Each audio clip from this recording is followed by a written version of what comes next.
Ladies and gentlemen, we now direct your attention to Commissioner Kuhn's box, situated at the home plate side of the Reds dugout, where the ceremonial first pitch will be thrown out by the widow of the inspirational leader of the 1961 National League champion Cincinnati Reds, Mrs. Fred Hutchinson.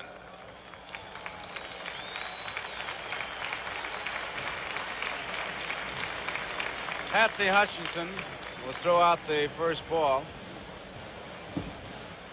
What a lovely lady. Johnny Bench will take one more.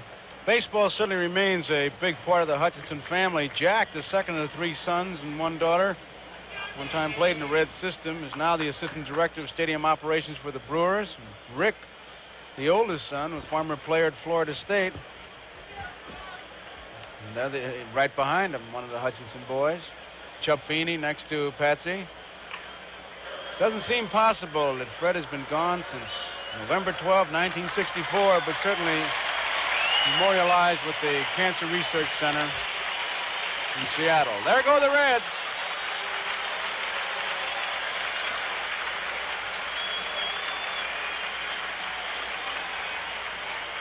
Tony, it's amazing when you look at this field, and Marty, you've seen it so often. The rain came down, that big squeegee comes out, and look how dry it is. It's Italian. You should have pronounced it. What is it called? A Zamboni? Zamboni machine. And, Joe, you and I were talking before the broadcast tonight that they have never had an official game rained out here. They had a second game of a doubleheader a few years back. They had a game stopped at the end of 5 innings last year, a tie game with Atlanta, but never an official date rained out since they moved in here in 1970. Fred Norman, a little guy who was used in middle relief, he and Billingham kind of swapped positions. He's digging it out there, boy. Get him a rake and a shovel. Tony, I know that Larry Shepard, the pitching coach, you were there visiting with him. And it looks like before he starts, he's going to be like the doctor. He's going to have everything ready. You talked to Larry Shepard about Fred Norman. Right, I asked Larry about his pitching style. He's been very consistent for the Reds. We talked to him before the ball game, and here's their pitching coach, Larry Shepard. Well, he has all the pitches, Tony. I think that with the curveball, the screwball, the fastball, the straight change, plus the fact that he has control of all his pitches, and I think this is going to give them trouble. I don't know about you, Tony, but my favorite shot of these four is the one in the upper right-hand corner, because I like to know what that pitcher's looking at when he starts to throw. And Norman, like a lot of them, and this shot proves it, they look down at the ground. Watch when he delivers. No, he was looking straight ahead that time. Time before he did. That'd make me feel better as a hitter, wouldn't you? They say he has a little bit of a problem when he tries to nibble too much. If he tries to be too cute, tries to nibble on the corners, he can get behind. We heard Larry Shepard talk about his screwball, slow curve. And I think his fastball is more deceptive sometimes, Marty, than people give him credit for. It is, Tony, because of his off-speed pitches. You mentioned his screwball and his curveball, and when he gets those pitches over and they're working effectively for him, his fastball is deceptively quick. Would you expect a lot of ground balls if he's got his good stuff? Absolutely, Joe. And Tony mentioned the fact that he has been guilty many times this season of nibbling, and it's a tremendous problem for Freddie. He can roll along, maybe giving up 2-3 hits over maybe a 6-inning span, and all of a sudden completely lose it because I know as Sparky comments, he's thinking too much out there. Don't want you to think, want you to throw. And there's his 1975 statistics and his lifetime 52 and 57. Fred Norman has bounced around, but here he is in the major leagues. 15th pro season. Here is Juan Beniquez, who is known as a fastball first ball hitter. You might say that about most of these Red Sox. An aggressive club. Takes it high, ball one. Manager Darrell Johnson made a change in his lineup with Beniquez in left field and Yastrzemski at first base. 2 balls and no strikes. Dick Stello is behind the plate. George Maloney is at first base. Satch Davison is second. Art Francis at third. Larry Burnett is in right field. Colossi is in left field. That's the umpiring alignment. 3-0, 3 balls and no strikes. What makes a pitcher so good? There's Zimmer at third base. What makes a pitcher so good in one park and not so good in another? He's got a tremendous home record, doesn't he, Marty? 22 and 6 lifetime, and he's been a below 500 pitcher on the road. There's the strike. I don't know. I've seen pitches like that. You have too. It make you wonder as Zimmer flashes the sign. And I tell you, if he coaches like he usually does, this guy's hitting.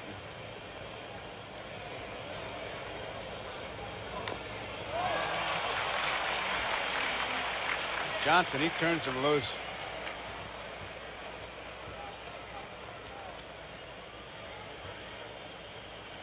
Norman falls behind hitters, and that'll get you in trouble. Wants a new baseball. I love that. Now, the umpire put it in his pocket. 2 pitches later, going to give him the same ball. It's going to be all right. The pitchers tell me they can tell. That little seam is out of place. Oh, sure. They tell me that, too. You believe them? I believe you. You're sitting right next to me. They're not. Straightaway center field. Geronimo has plenty of room. 1 away, and it brings up Denny Doyle. Joe and Marty, you've got to wonder what kind of attitude the Red Sox are going into this after they lost 2 consecutive games, both of which they might have won. A little bit base running that may have been a little bit too risky.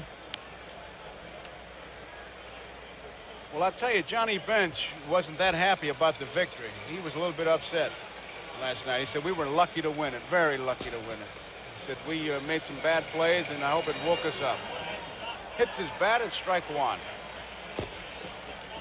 No score, just underway. Denny Doyle, 4 for 12, hitting .310. This little guy has really done a job.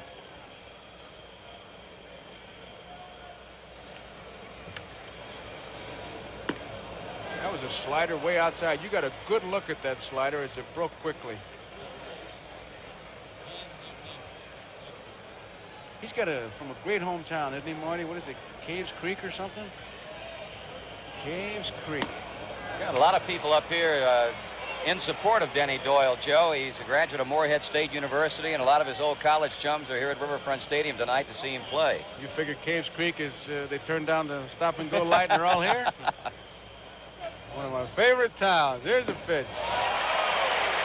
He didn't have a good cut at that ball. Looked like he was fooled on that pitch by Norman. 2 balls and 2 strikes, 1 out. Marty, what kind of fielder is Freddie Norman? He's not a bad fielder, Tony. He's done a pretty good job this season. Did some fine fielding plays, turned in some fine fielding plays against Pittsburgh in his last start in the League Championship Series. 2-2 pitch. Morgan. 2 outs. I like the way he shakes off a pitch. He really sneers it off. You know, he gives you that tough upper lip. Just sneers at you. Be surprised how many funny faces pitchers make. And sometimes you're down in the crouch. I used to have to laugh sometimes. They just give you, they don't mean it, you know, but they just bearing down so much. I guess their expression depends a lot upon whom they've got to look in at. I didn't mean that. Yes, you did. You really did, Tony. Here's Yastrzemski. 2 for 11 in this series. Takes a fastball high. Boy, he was out there mighty early. Bus got out there about 5 o'clock. He had taken a cab an hour or so earlier. They're ready.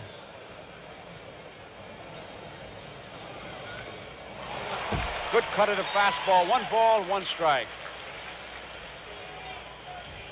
There's the on-deck hitter, and he'll get quite a reception when he comes up. Carlton Fisk. They look like they're playing Yastrzemski over more to pull toward the right field line than they did before. I guess they're going to try and pitch him inside or maybe some breaking balls. There's a good shot of it. You can always gauge it by the center fielder. Geronimo's in right center, and look at Concepcion, the shortstop. Hit it to right field. It's a base hit. Got a curveball up, and he just kind of stroked it oh so gently. Yastrzemski is on, and that brings up Carlton Fisk.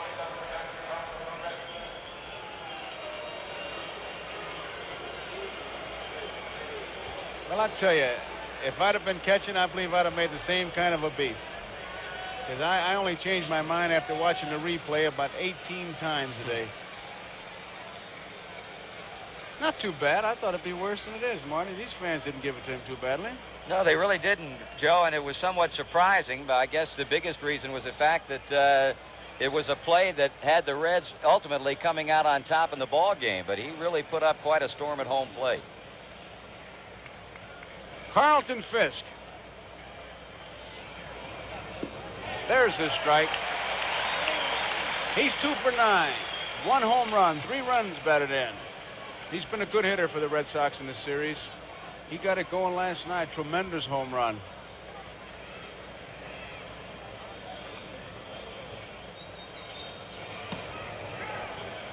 One and one. Mrs. Fisk. She just keeps up that applause. Ah, the lonely life of the pretty wives. Come on, Pudge.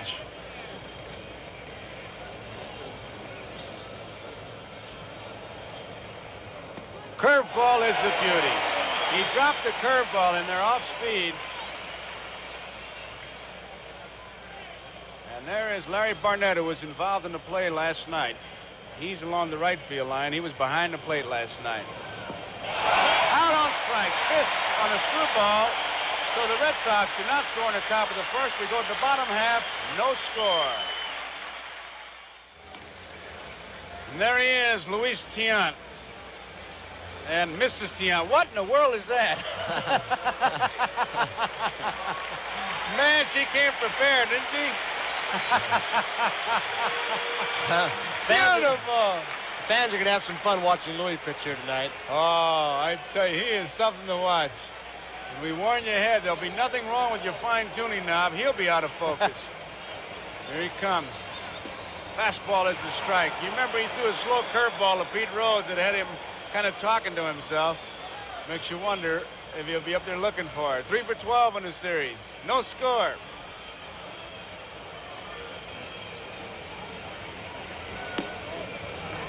One and one. Rose hit the ball hard off him up in Boston. He had 3 balls on the nose.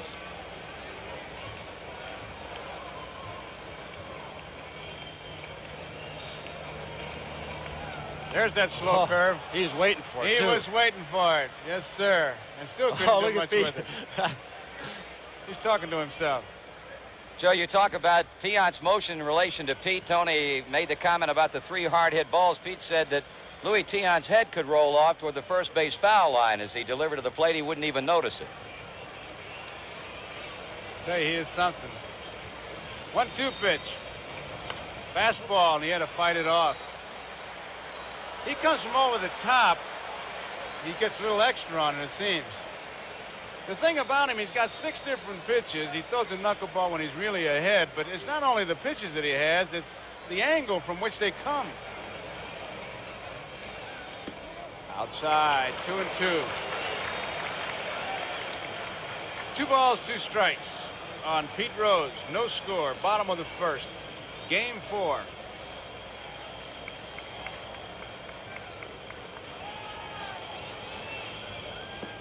Ball 3, breaking ball. 3 balls, 2 strikes. Tiant has been outstanding in 5 of his last 6 starts. In his last 6 starts, he's allowed 5 earned runs in 48 2/3 innings. That's an earned run average of 0.92. Amazing.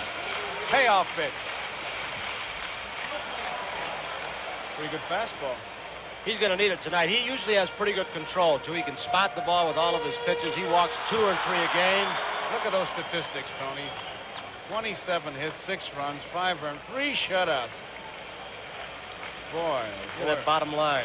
Oh. That they pay off on. Up the middle, it's a base hit. Tiant, because of his follow-through, was not ready, and it got through there.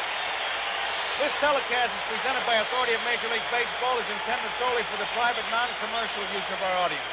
Any publication, reproduction, retransmission, or other use of the pictures, descriptions, and accounts of this game without the express written consent of the Commissioner of Baseball is prohibited.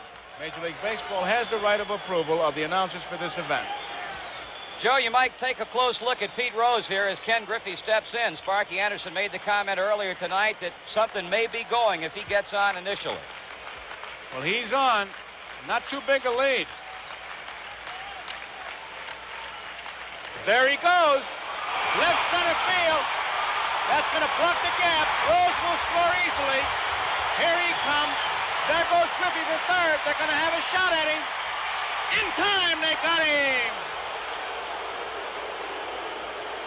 Once again, the Boston Red Sox with fundamentally sound, basic baseball, hitting the cutoff man who got the ball in good shape. Fine relay throw as we look at Lynn all the way over left center to Rick Burleson, the cutoff man. Look at Art France, the third base umpire. He's eating dust right along with Petrocelli and Griffey. Good relay. Great execution, Joe.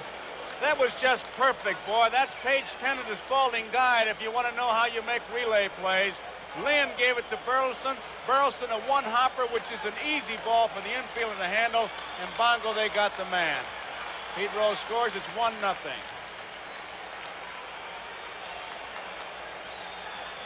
Here is Joe Morgan. Hit and run play. Marty, you hit it right on the head. You said something would happen. It didn't take long. Ball one.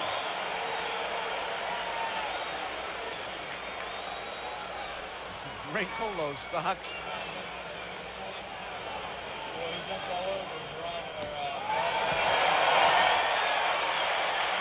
2 balls, no strikes.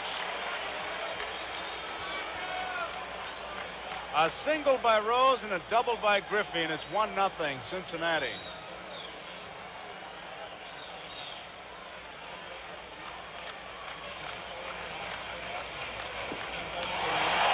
All three.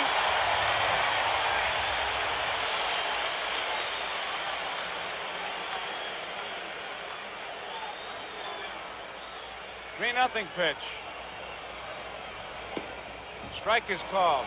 Burleson, the shortstop, really over towards the bag. A lot of room between Burleson and Petrocelli. Look at that. Man, he drive 2-3. Now we'll see it. What do you think, Tony? Well, let's hear what Joe Morgan says. We cut a little audio tape or videotape with him before the game. We asked him, what about Luis Tion's move? Let's hear what little Joe's got to say about Luis Tion. What will you do about it? Well, Tony, Louis has a quick move at first, which is a legitimate move, and he also has a balk move at first. And he interchanges the two, and I think it throws the umpires off a little bit. His balk move, he starts his throw to first base without stepping, and on his regular move, he does step. What a lead Joe's got. He's got a big lead as Perez waits. They throw it back. He just made it. Dropped the ball. You can tell the big lead because Morgan can get at least 1 foot on the artificial surface. That's the yardstick. Pete Rose, when he broke, he was in the dirt area. But watch Morgan. If you can get to the artificial surface, you got yourself a good lead. There he goes measuring again.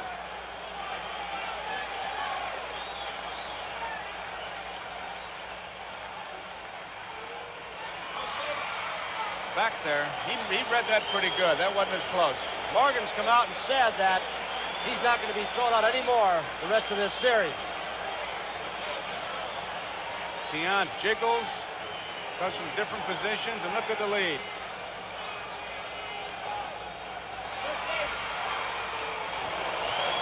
Man, we got some battle going here now. Say what you want, and Perez has to wait. Morgan continues to defy Tion by getting a big lead. Tion challenging him. Cat and mouse. Holding. Foul back. Boy, I guarantee you now, when you look in the box score, all that happened there was a foul ball, but you never saw a more exciting moment than the Tion trying to get Morgan. Fastball right down the middle, and that's the benefit that a bench or a Tony Perez get when Morgan's on base. Not many breaking balls. Lack of concentration by the pitcher going home. You see some balls popped in this situation. I think what they do, they rely more on throwing strikes than they're throwing outside corner strikes. Here we go again. Look at Morgan's lead on that surface. 1 strike. Pitch out. Nothing happening. Morgan says he loves it. He said he can read pitch outs. That man goes quicker to home. That's all he needs. He stops in his tracks, doesn't even break. He didn't break at all. But look out now.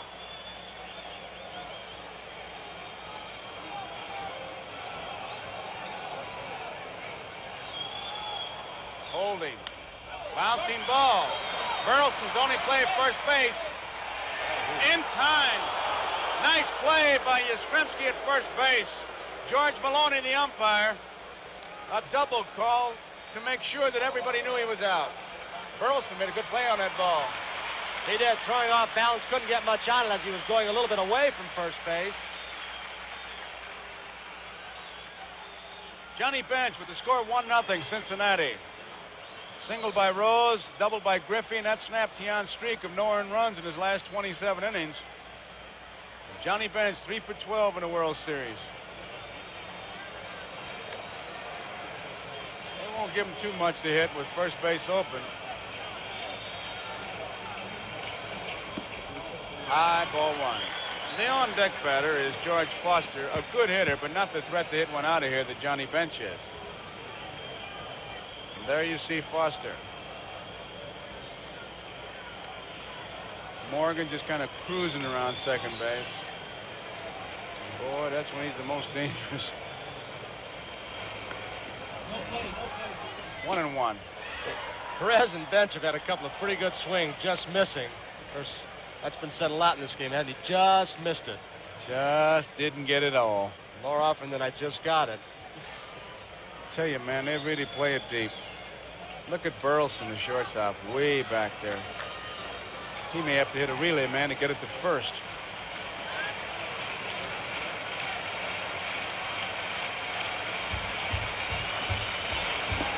High fastball.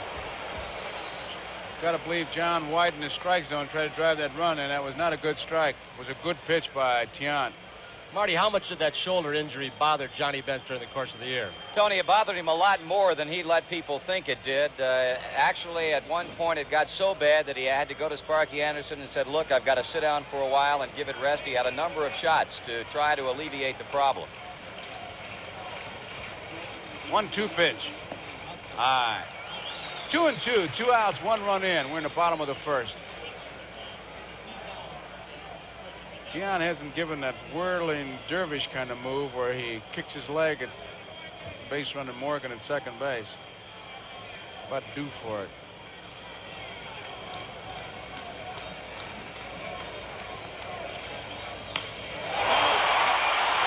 Way back there, right center field. Slow curveball, and it drops for the extra base. Morgan scores easily. Bench has a double. That ball seemed to hang up there a long time.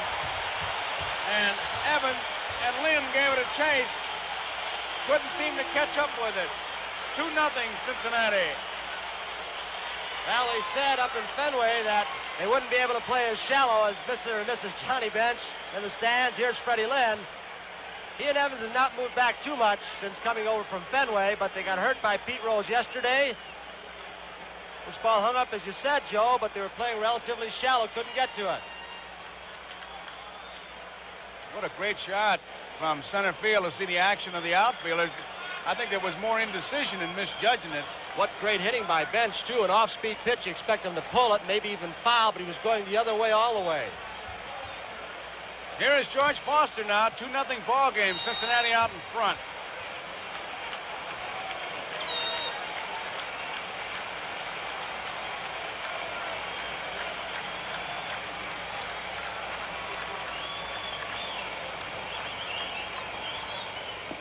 Strike one.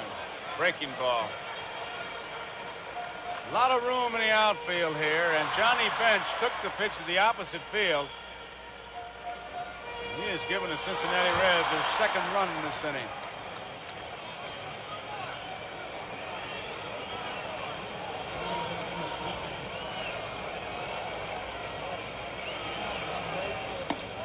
Fastball inside. 1 ball, 1 strike. Looked like they want to take the fastball and lay for the off-speed stuff. And go the other way with it. You know, Rose got the first off-speed pitch he got. He went for it. Bench hit it.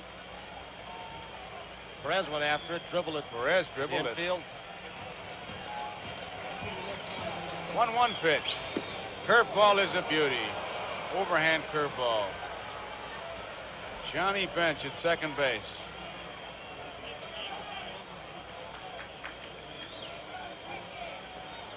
Two runs in. We're in the bottom of the first. Tian.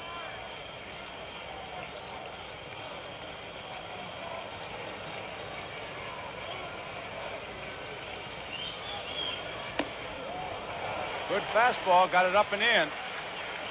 2 balls, 2 strikes. They're very shifted way over for Foster. Yastrzemski at first base, way wide of the bag as Concepcion waits. There's a good shot at defense. Look at Yastrzemski, how far he is from the bag.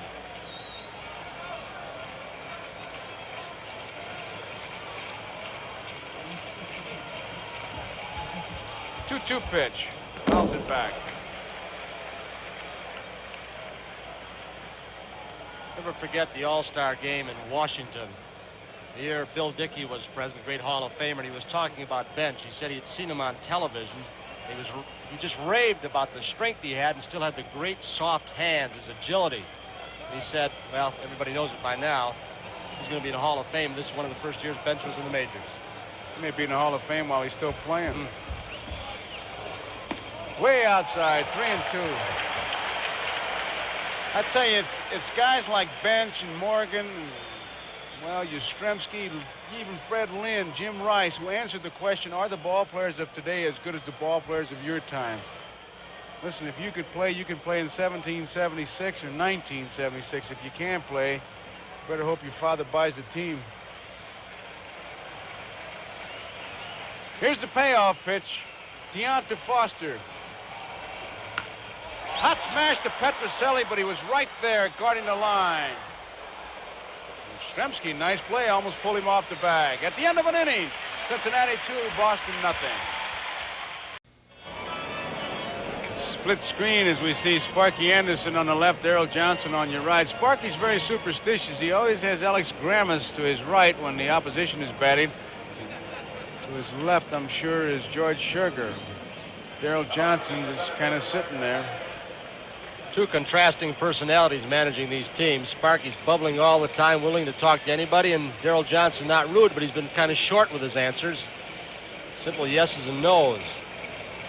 Although I guess you said more than yes or no yesterday in that 10th inning. I kind of think he did, Tony. Here's Fred Lynn, 3 for 11 in the series.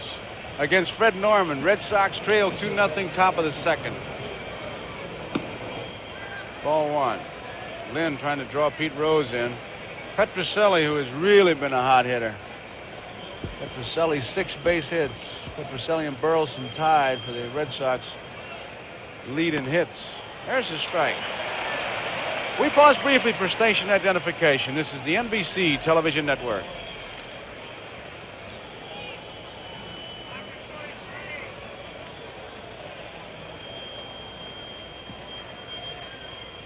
One pitch. Look at that bench. He scooped that up like picking cherries. Watch him just grab that ball like it's a tweezer, a giant tweezer. Hello there. He's got a magnet in that glove, Tony. Isn't that something? When a catcher does that, the pitcher never looks wild. Down the left field line, maybe playable. It's near the stands and into the stands. You know, some catchers will make a pitcher look wild. They're jumping around and moving. Bench. Nobody ever looks wild. He's the kind of guy you want to say, well, he can do it all. And then you say, well, he doesn't run too well. But then you look at what he's done. 12 of 12. He's an excellent base runner. I think the best yardstick you can use on the franchise, and that's what he is that when a young catcher comes up, and I hear it so often, he's a young Johnny Bench. And then you look at Johnny Bench, the young catcher's older than him. Never thought of it that way. 2-2 pitch. How many times have you heard it? Young guy comes up and says, oh, this guy's a young Johnny Bench. He's 28. Bench is 26. 3 balls, 2 strikes on Fred Lynn. They're going to be saying the same thing about Lynn. High curveball. He chased it, missed it. Strike 3, and that's the second strikeout for Norman, 2 in a row. Rico Petrocelli. Petrocelli is 6 for 11. 3 runs batted in. Fisk and Petrocelli have the club lead in RBIs. There's one right there. He just struck out Lynn. The ball was passed around the infield. He changed balls. Superstition, Marty? Yeah, he does that quite a bit during the course of the game, Tony.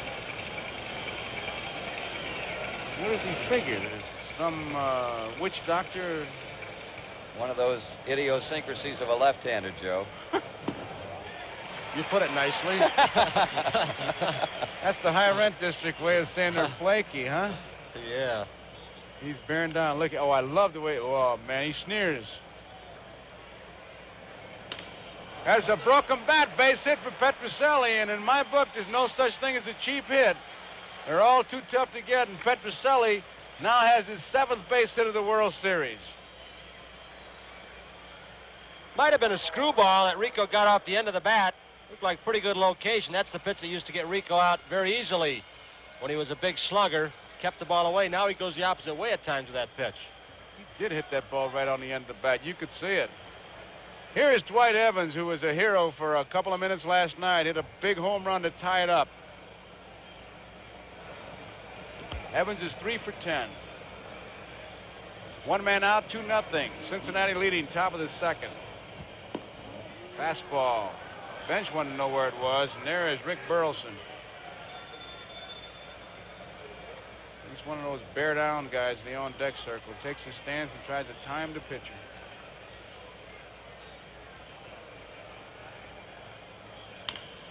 Bouncing ball to Concepcion. To Morgan, 1. That's all they're going to get. Evans can run.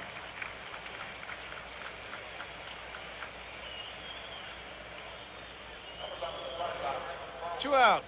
And Rick Burleson is a batter.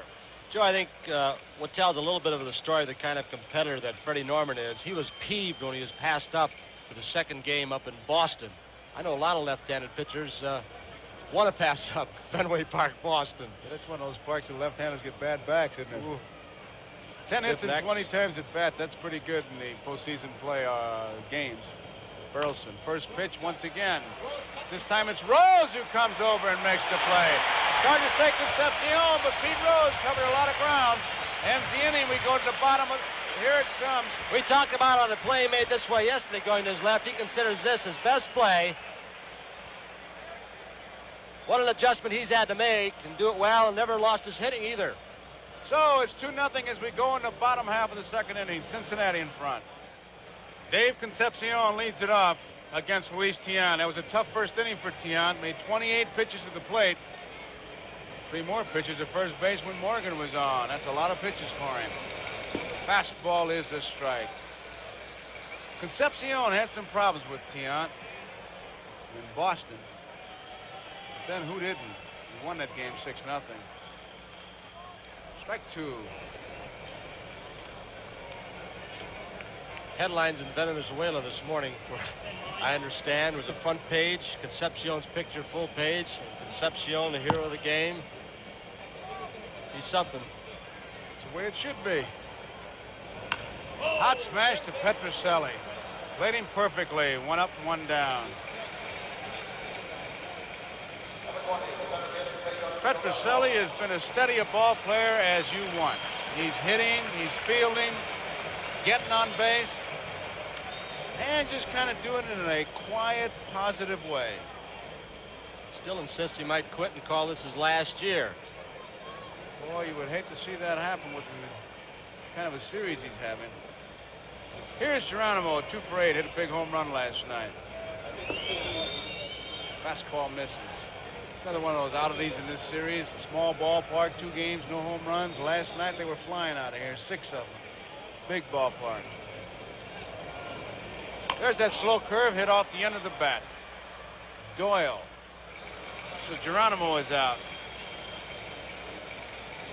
What would you do, Tony, if you were batting against a guy like Tiant as you watch it? I think I might do what Cincinnati's trying to do. They're taking the fastball and going after the off-speed spin. Look at Louis, another change-up curveball. Geronimo was looking for an off-speed pitch, but he still hit it on the end of the bat. That pitch, he seemed to sling it. One of those frozen shoulder jobs. Of course, he looked 7 different directions before he threw it, too, which can be a little distracting. Here's Norman, not a bad hitter.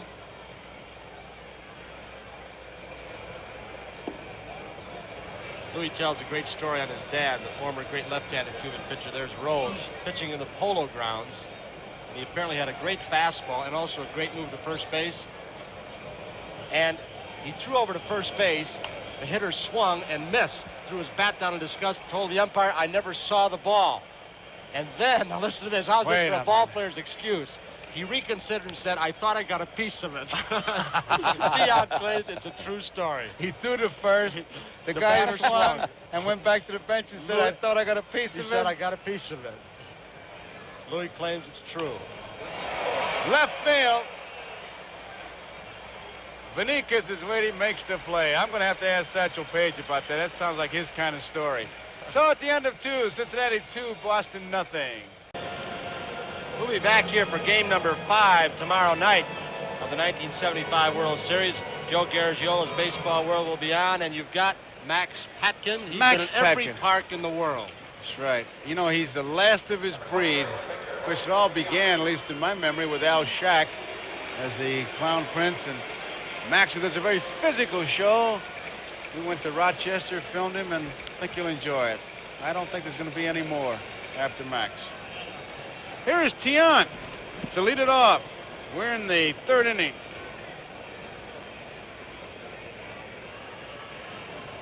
Curveball, and they're treating him with respect, and they should, because it was Tiant as Beniquez swings that bat in the on-deck circle. Tiant got himself a base hit when they were at Fenway. And it's ball 2, and he did miss home plate as he came around and went back and tagged it. 2 balls and no strikes.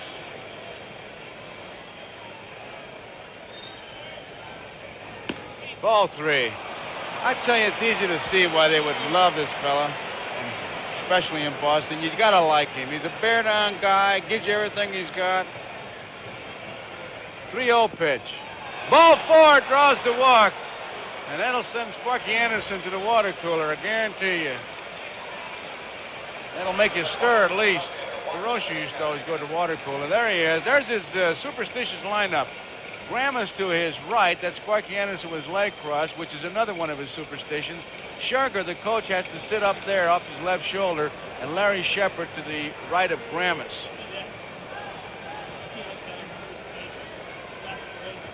Sure has worked. It sure has, especially if you got good hitters.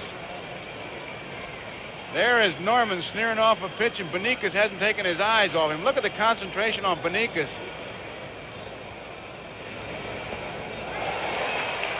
Screwball. Let's see if their eyes meet. I mean by that, after he gets the sign, if Beniquez will pick him up right away, Tony. He's got it. Another one, same pitch. 2 strikes.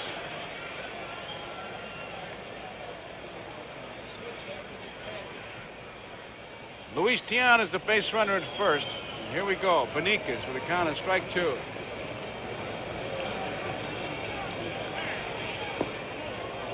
Good spot. 3 screwballs in a row. Beniquez, as you obviously can tell by those first 3 pitches, respected as a fastball hitter. Tony playing behind Luis Tiant at first.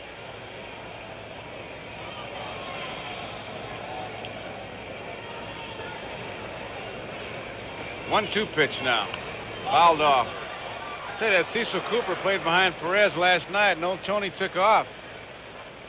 And What a made it. difference. Yeah. Would have been the 3rd out. Had he been thrown out, bench would have never come up. Everybody on this club looks for that green light, whether it's hitting or on the bases, and Sparky Anderson usually giving it.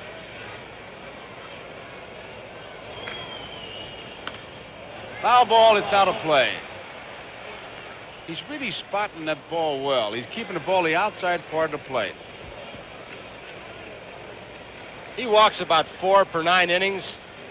Been more of a strikeout pitcher than you'd suspect a little guy like he is would be. Strikes almost 6 out per 9 innings. So far tonight, he's got 2. There's the on-deck batter, Denny Doyle. Nobody out. Lined over the dugout. He just, again, that's that good fastball in, and that good hitter, when he can't handle it, he just fouls it off. Beniquez is noted to be a pretty good offensive player. They've felt he'll hit around 300, pop a home run once in a while, has a chance to be a good base stealer. They're trying to find a position for him. If they can hit, they'll find one. Off the end of the bat, but it's going to sneak through. Whoa, Louis. Tiant, he made that left turn. Louis had some experience this year being on base. That was the first game of the World Series. Almost gets nipped by the ball.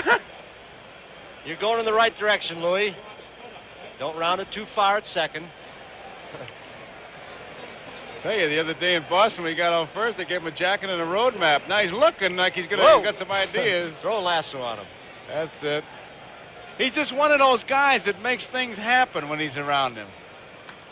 There's a base hit to right field, almost hits him. He scores, ball misses home plate. Something's always happening. He's an exciting kind of guy. So it's first and second now. Here's Denny Doyle. Doyle bounced out his first time up, and they're moving in on him at first and third. They're looking for the bunt. He squares around, and then, whoops, look out there. The Cincinnati infield was doing a little decoying there, too. They were creeping in at the corners, and Concepcion was way over toward the back. That's where he was now. But as soon as Norman started pitching, they backed up on the left side a little bit. Remember, it was Doyle who slapped the ball by Rose in one of the ball games earlier. He's got a lot of room between Concepcion and Rose. Ball one to count. Center field, Geronimo covering over fast and makes the play. The ball was well hit, but he was very shallow. He covered a lot of ground. The kind of situation you would expect Doyle to bunt, Joe. I thought he was going to bunt all the way, but they put so much pressure at the corners on this artificial surface, didn't feel he could do it successfully. Johnson, one of those managers who plays pretty conservative, but again, that pressure from Rose and Perez just took the bunt right away from him. I haven't seen that conservative play by Johnson. I think he's well, I mean, had his guys going on the base pass, yeah. The only guy he really didn't bunt with we expected was Yaz, and he said he would have bunted with him last night if he'd got one strike. Oh, he's not conservative on the bases at all, or 3-0. Bouncing ball to Morgan. There's one. And there's two. Double play, 4-6-3. And the crowd loves it. Here's the play once again. 2-0. Cincinnati leading. Tony, here's that double play again. You got to love the way Morgan gives you that ball. You'll see right here why David Concepcion's son's middle name is Alexander, after Alex Kramas, who spent so much time working on him with just that specific play, among many others. A lot of hours put in trying to refine his double play technique. Certainly has refined it to the point that he's got it down perfectly. Here is Rose. He singled and scored the first run. Single to center field. Hit hard, center field. Lynn is there. Boy, he jumped on the first pitch and really drilled it. Can't say he fooled him with that one. Here is Griffey. Griffey doubled to left center field to drive in Rose, but then was out on a tremendous play by Lynn to Burleson to Petrocelli. Ken Griffey, 318 his last 44 games. Ted Kluszewski simply says he's our Ralph Garr with power. And I think that pretty well says it all. There's the strike. Joe Morgan in the on-deck bat, in the on-deck circle. Marty, I think everybody around here feels that Griffey has the potential to be another Joe Morgan. He's got a little bit of power. Clue says he might hit 20 home runs someday, and of course he's got the great speed. That's right, Tony. He last year had a terrible habit of going after bad pitches, and they worked that with him on spring training, and he seemed to really cut down on that problem during the regular season, primarily when at good pitches, and it really paid off for him. He's up to now with a 1-1 count. What a pitch that was. I got a question for you, Joe. All right. If you had had Griffey's speed as a player, what might you have done? Probably an artificial surface, too? Oh, that, too. You could have it all. I probably hit a hard 260. Fenway Park's wall in right field for you. Okay, here's the 1-2 pitch. A hard 260. Hard 260. What's a hard 260? Anything I hit's hard, man. 2 balls and 2 strikes on Griffey.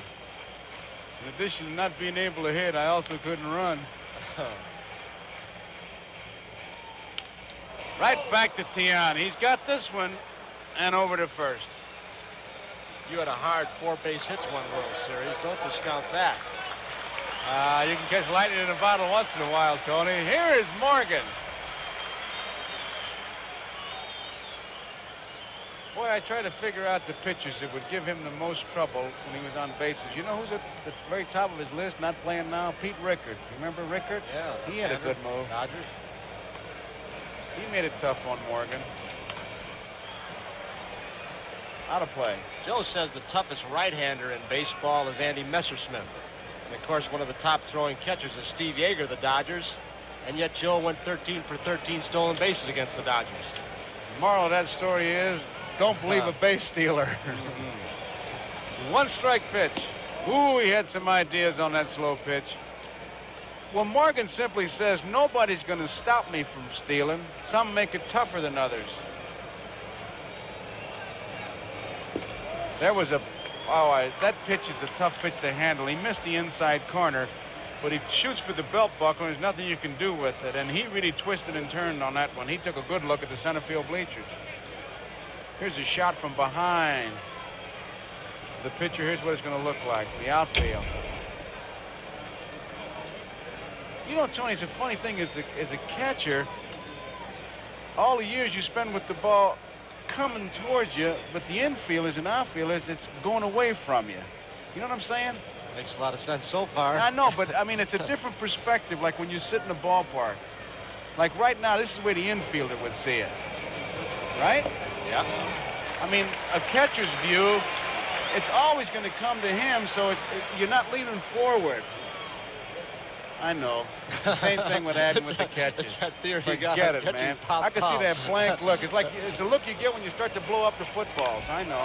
That ball's well hit. But Feniquez is out there this time and makes the play. So you see Yastrzemski, he had it covered well.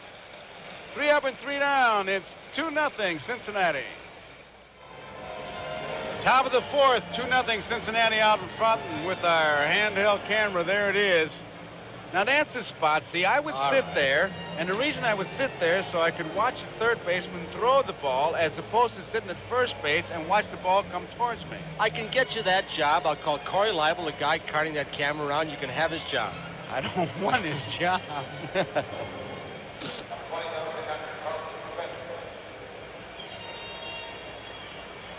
Norman against Carlton Fisk. It would be easy to say right now, Joe, that Boston is down, but it's the World Series, and I know they're not. They know what they've been through this entire year with Baltimore in pursuit. No way. The only way they're down is on that scoreboard. They're trailing by 2, and they're going to try to get some runs. You don't get down. You're playing in the series.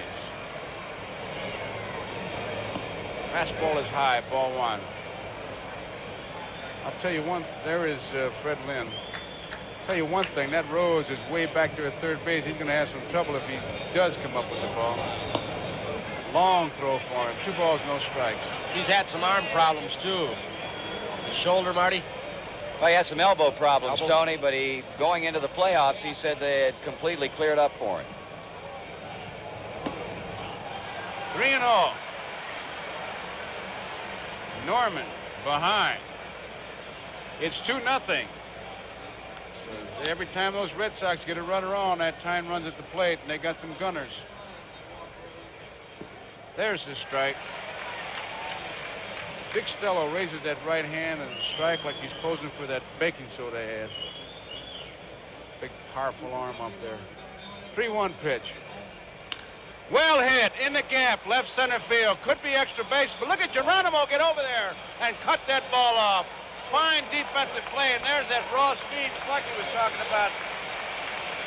I'll tell you, Joe, Tony, he can do it. He is considered by many to be the best center fielder in the National League, and as you mentioned, on artificial surface, it makes it all the more difficult as you see him sweep deep into the gap in left center field to cut that ball off and really recover and get a quick throw off to the infield to keep Carlton Fisk to a long single.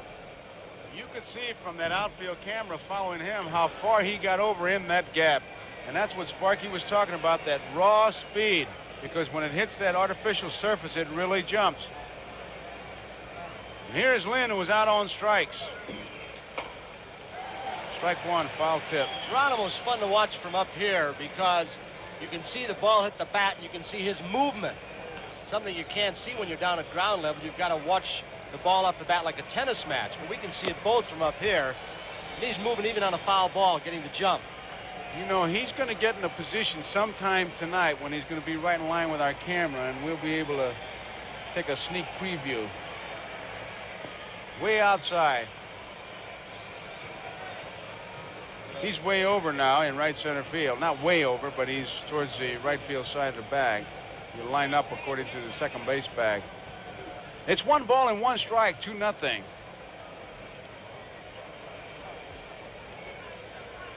Whoops, little flip throw.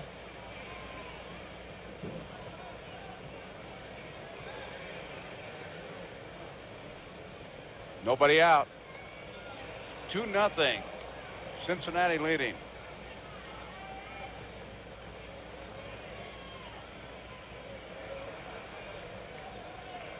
Going for that outside corner. Strike. 1 ball, 2 strikes. You know, baseball can get very basic to the point that the team that wins is the team that stays away from the double play. There is Geronimo. Let's watch looking Geronimo. right. Now, this is a ball that was not even hit by Freddie Lynn the last swing, and you can see before the ball was hit, obviously, he's going toward left center field. 1-2 pitch on the way. Line foul. Starting to say, Tony, and you've heard it, where the managers say, if you can stay away from the double play, and on defense, you got to cut that ball off to keep it in order, and on offense, hitting to the right side, bunting, moving the guy around. Double play, that's the rally killer. And if you can keep it in effect when you're on defense and stay out of it when you're on offense, you got yourself a pretty good ball club. And both these clubs are able to do that. Geronimo has just kept it going here by cutting that ball off that Fisk hit. Here's the 1-2 pitch. Outside. Perez, you can see behind Fisk. He'll not be going anywhere. They're looking for a big sock from young Fred Lynn. Tap foul.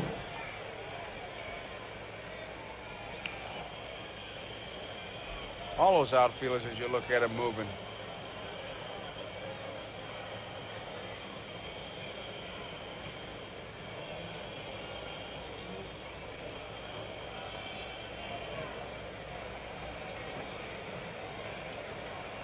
Lynn hits best when he tries to go the opposite way on left-handers. He appears to be trying to pull the ball more than anything else.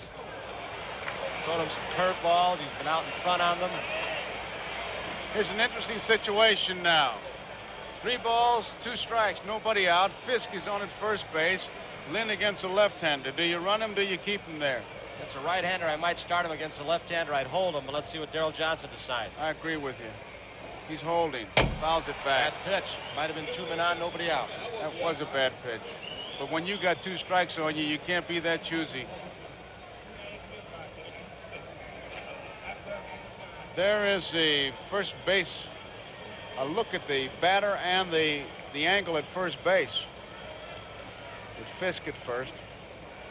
Perez behind him. 3-2. I like the late Clemente's theory. Any pitch you can hit is a good pitch.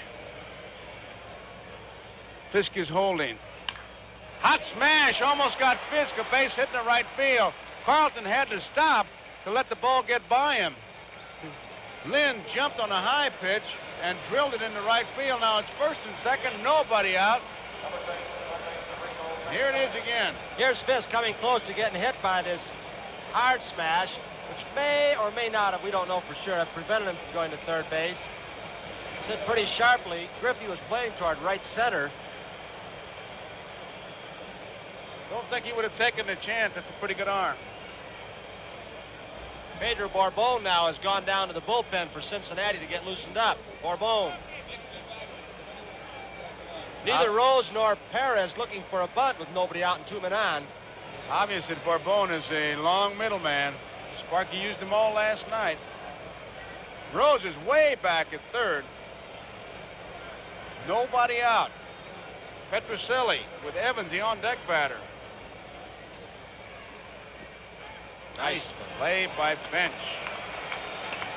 He has done that throughout the whole series. Not only does he come up with it, watch him get his body in front of this ball to prevent it. Look at that. Hit him right in the middle of the chest protector. And then he plays it off the protector. Morgan comes in to say something to him. Might be a little stall for time. Barbone's thrown just a few pitches down in the bullpen. The string of right-handed hitters coming up. Now you infielders go there and say, come on, settle down. I want you to settle down. You go in sometimes because the manager says go in. You don't have anything to say. And then that pitcher runs you out of there. It's Freddie Norman, and he gives you the look he gives the catcher. You take off. 1-0 pitch. High pop fly. Concepcion is under it. It's an infield fly. Infield fly. Petrocelli is out. One away, and here is Dwight Evans. Petrocelli got under that ball. Evans hit into a force play his first time up. Hit .316 in his last 48 games. He and Fisk were the two hottest hitters on this Red Sox club going through September. He's become a more aggressive hitter. At one time, he took too many pitches. Johnny Pesky has worked with him, tried to make him more aggressive. Gets by bench this time. It'll be a wild pitch, and both runners advance. And that's a big play. As good as a bunt. Looked like a screwball. For a while, it looked like almost like it was going to hit Evans. Bench just couldn't get around. That's kind of a funny pitch because usually if it's a curveball, when it hits, it would have gone to Bench's right side because it goes to the opposite way because of the rotation. That's one of those pitches, as the late and so wonderful Casey Stengel used to call a 55-foot curveball. Here comes Larry Shepard. He has Bourbon ready, but does he come out when they take him out? Marty, is usually Sparky. No, Sparky is the man who comes out and brings the pitcher back with him, Tony. And Sparky made the comment earlier tonight that he felt like he had to have 6 strong innings out of Freddie Norman in this ball game. Did he give any reason, Marty? Well, he felt like he really, as you mentioned a moment ago, Joe, really went deep into his bullpen last night, and he does not want to have to go deeply into it again tonight. There's Bourbon again. It's interesting. They talk about Fenway Park not having any effect on the ball game as we look at Sparky. Well, maybe they're keeping Gullett back this one extra day so he doesn't have to pitch the 7th game if it goes that far in Fenway, but they could still use him in relief to get left-handed hitters out. Red Sox forced to go with Tiant, down by 1. Evans waits in the pitch. Slow curveball. See Bench give Carlton Fisk a quick look. 1 ball, 1 strike, 1 out. 2-0. We're in the top of the 4th. Cincinnati's leading. And the infield conceding 1 run on a ground ball. Deep to right center field. This could be trouble. Way back there. Off the wall. 2 runs are going to score. Here comes Lynn. There goes Evans heading for third. There's the throw. Oh, nobody backing it up. Nobody backing him up. And luckily... luckily is right. Nobody was behind him. Norman was back in the plate. Or halfway in between, it seemed like. Here it is. Geronimo, the strongest arm in the outfield, throwing the strongest arm in the infield. That's Concepcion with a relay in right center field. And Freddie Norman was hung up as Zimmer is saying, whoa, wait a second, don't go. It hit the screen, protecting the dugouts. So there it is, all tied up at 2 apiece on another clutch hit by Dwight Evans. Boy, 2 days in a row, that big guy's come on. Now the infield has to move in. Evans is on at third base with the triple. Here's Burleson. And there's a base hit. And Boston takes the 3-2 lead. Burleson's trying for second and makes it. What a piece of base running. Satch Davidson says no way. They took for granted that Burleson would stop at first base. Well, it shows the scouting report of the Red Sox. If the ball is handled by Foster, we'll take some chances. Not on Geronimo. Burleson knows that Foster fielded the ball. Satch Davidson of the National League right there, eating dirt with Morgan and Burleson. Here's Evans on third. With the infield in the way it was, an easy base hit had they been playing back. An easy out. Here's Burleson again, coming into second base. Offline throw by Foster. He takes a little while to get rid of the ball, but just made it. No, not only was it a bit offline, Tony, I felt that he didn't have a whole lot on it. Kind of took for granted that he was going to stop and say, "Oh, baby, I just drove in the tie-break and run." But that's not the way the Red Sox play, and they now lead by the score of 3-2. And there's a break in the action with the score 3-2 Boston. Luis Tiant has just fouled a pitch off with Burleson on at second base. Barbone, a good fastball. Burleson, don't look now, man. 7 base hits for him. Him and Petrocelli. Rico with a base hit his first time up. And Tiant, a base hit in the center field. Geronimo, a good arm, and Zimmer holds him up and bench now. And look at Tiant made a big turn at first base, and nobody was there because Perez was the cutoff man, and Louis goes scampering back. Really wasn't much that Rick Burleson could do. And here again, the scouting report saying, not on Geronimo. All the way on the fly. First base was open. There's Perez in the cutoff position, allowing Tiant to make the wide turn at first. Burleson get hurt down there at third base. Trainer's out there, Charlie Moore, looking at his leg. Now out comes Darrell Johnson. He may have pulled something to be out of the game. He's limping. Well, looks... He had to pull up quickly, and maybe one of those quick stops because he had all the intentions of scoring. And you can see it's a left ankle, and sometimes when you put those brakes on a little bit too hard, you may pull something. Here's Burleson coming off second base. He thinks he's got a chance to score, and now watch Zimmer. He's got a... Well, he's holding him all the way. Right there on the artificial surface. That's where it happened. May have jammed that ankle. Didn't mean to swing. Little tap. Perez can't get it. Everybody's safe. It's 4-2 Boston. Looked like Tony took his eye off the ball as Benitez ducked a high fastball. Barbone makes a good pitch. Really jammed him, but Tony Perez lets it skitter under the edge of his glove. Had no chance for a play anywhere. We got a 4-2 game. Here's Benitez. That's a jam job. Jam City. But the Red Sox get a break. 4-2, Boston out in front, and here is Denny Doyle. It's an error on Perez.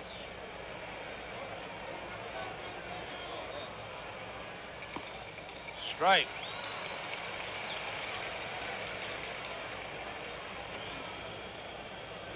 Activity in the Cincinnati bullpen as Barbone delivers a fastball outside, 1-1. There is Clay Carroll, the Hawk.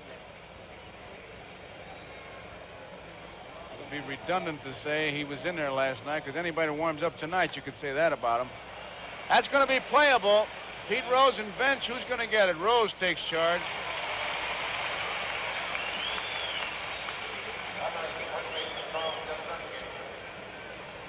There's Tiant visiting with Morgan. You don't think he's saying that's not a balk, Joe? Come on, you're making trouble for nothing. I think he's saying, how do you like my hitting and my base running? Here's Yastrzemski, 3 for 13 in the World Series, the Red Sox. 4-2. This is the 9th man to bat in this 4th inning. Off the handle, little looper coming on fast, Geronimo, and can't get it. Here comes Tiant. He's going to score. Benitez is held up. He had ideas of coming around. Cesar broke back on the ball. He looped around the ball, starting to left center field. That's what artificial surface can do to a ball. Look at that hop. So the Red Sox have taken a 3-run lead. It's 5-2. And here's the man who got it all started, Carlton Fisk. He drilled one into the gap in left center field. It was cut off by Geronimo. Fisk has taken plenty of time to give Tiant a little chance to breathe here. Tiant's been on base both times. He walked in the 3rd. Now he's come around to score after he singled. There is Sparky Anderson. He's giving signals to his people.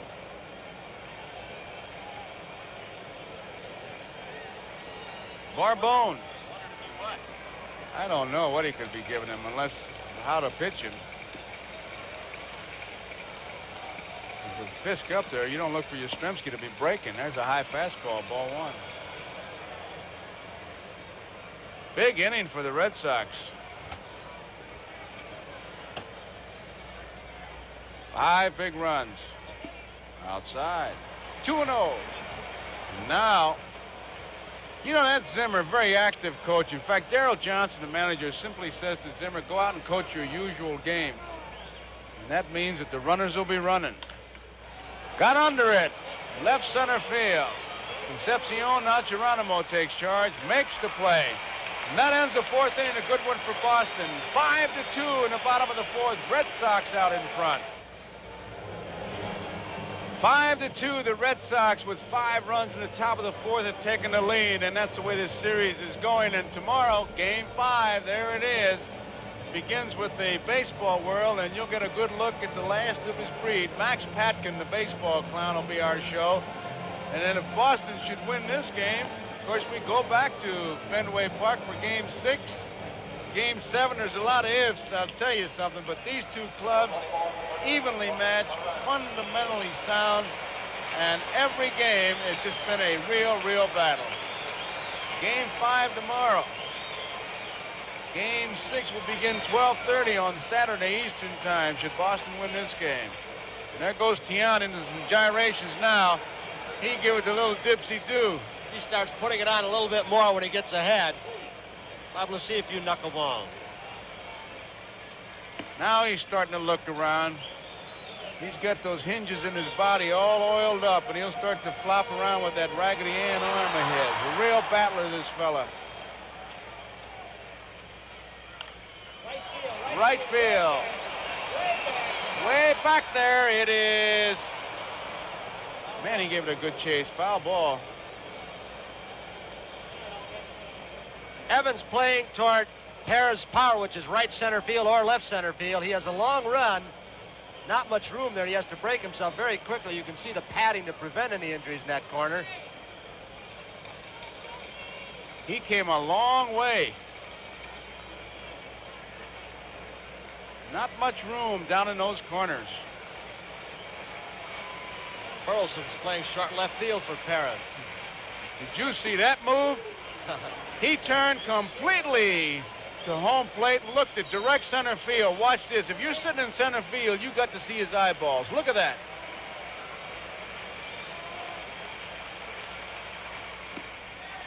Well, one other man I know who can do what we saw in that last replay of Tiant. Who? You've got him on your show tomorrow. Max Patkin, that's right. Oh. You know, and it's calculated. It just doesn't happen. This man figures it out. Here's the 3-2 pitch. Struck him out. Foul tip held on to by Carlton Fisk. That's the first strikeout.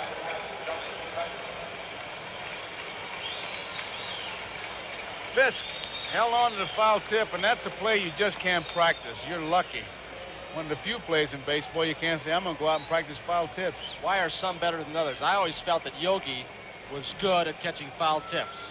It has to be a loose webbing in the glove, and he's lucky. How can you go out and practice it? You go up and tell a coach you're going to practice foul tips. You know what he does? He'll take your temperature. It's like going out practicing triple plays. I never understood how Yogi could do it with the paws he had. Those little nubs, huh? Johnny Bench, high curveball. I love when he put down those signals. He indicated 3 fingers, and he had that little stub look like 2.5. I wonder what kind of pitch is a 2.5 pitch. Tiant to Bench. He missed outside. Marty, I'm trying to recall the number. Maybe you can. And it's a high amount of games in which the Reds have come back in the late innings to win ball games. Around 39 games, Tony, during the season. It's a lot. Fastball taken.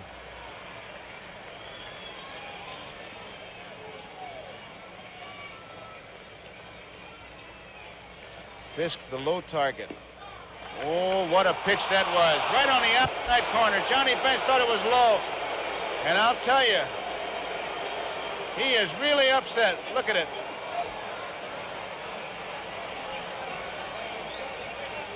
Carlton did a nice job of snatching the ball in a couple of inches. And he gave the umpire a good look. And John gave him a good speech. Fouls it back. I don't think you fool too many umpires these days by snatching the ball back in, do you? I don't think so either, Tony, except that when you don't make your pitcher look wild, Bench does it, Fisk does it so well, you get some of those. Left field, Beniquez loses his cap but makes the play. 2 away.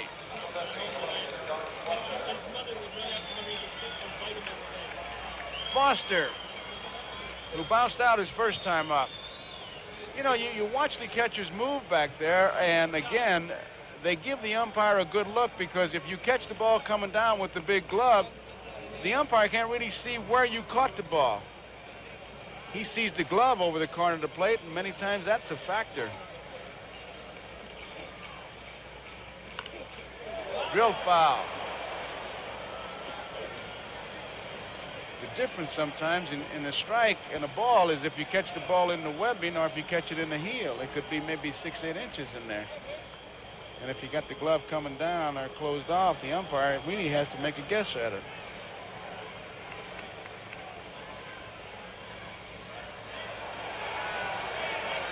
One ball and 1 strike. Luis Tiant, 5-2. The Red Sox are leading. They got 5 big runs in the 4th inning.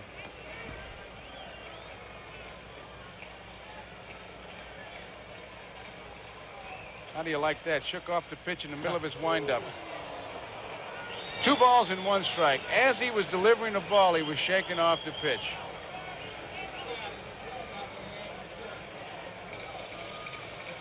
You gotta like this guy. Luis Tiant. High curveball, wants a new ball. He hasn't been back to Cuba in some 16 years. He said he would like to go. Everybody knows by now his parents are here, and they've seen him pitch great baseball through the month of September, championship series, and the first game of the series up in Boston. He knows how to pitch. Listen, his father knows how to pick off guys, too, I'll tell you that. If his father still got the move, I'd like to use him on the baseball world. Throw to first base and have the guy swing at it. 3-1 pitch, fouled off. You concentrate so hard on Tiant and his head fakes and the different deliveries, you forget how well he spots the ball when he has his control. He's settled down a little bit more now as the game has progressed, and he's been hitting the corners. You can see Fisk set up, motion outside. He puts the glove down, and Tiant's close to it. Let's watch Fisk. Off the handle. Doyle backhands it, long throw. Not in time. That one went in the dugout. And it goes into the dugout. That throw into the dugout, Boston running, it hit the fence. Here's Doyle showing some good range. He didn't have time to right himself to get good balance. Not much on the throw, but he did have a good job getting the ball away. Yes, might have left the ball, the bag a little bit sooner so he could have stopped the ball from going through. Yes, was convinced he was going to get his man. Foster hits a quiet 300, doesn't he, Marty? Just a steady 300. He really does, Joe. And, of course, they talk about this season for Cincinnati. The big key when they talk about it will be the movement of Pete Rose to third and Foster to left field that really turned this team around. That was the move that kicked the big red machine into gear. And here is Concepcion. 2 men out, 5-2 Boston leading. We're in the bottom half of the 4th inning. Good fastball. That's the best fastball he's thrown, Tony. Burleson was telling me before the ball game that he played against Concepcion several years ago in Venezuela in the Winter Leagues. And he said he never thought that Concepcion would hit. He stood so far away from the plate, held the bat on the end, and couldn't reach pitches outside part of the plate. But Big Klug got a hold of him, and look what he's made of. Really just a tremendous shortstop. Hopped up, going out, Burleson coming in, Lynn, could be trouble, and it's Foster scores, and it's a 2-base hit for Concepcion. There's no reason for that ball dropping. It was a tough play for anybody who had to make it.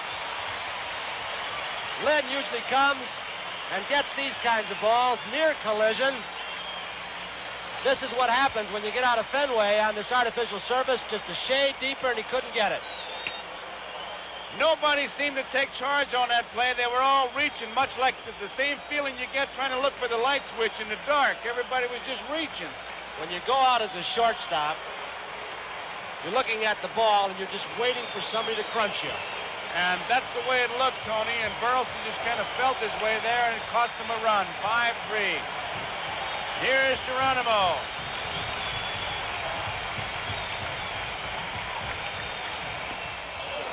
Strike one. Tiant made a good pitch.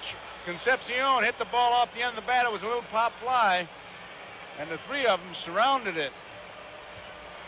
There's some action in the Cincinnati bullpen once again. There he is, the Hawk.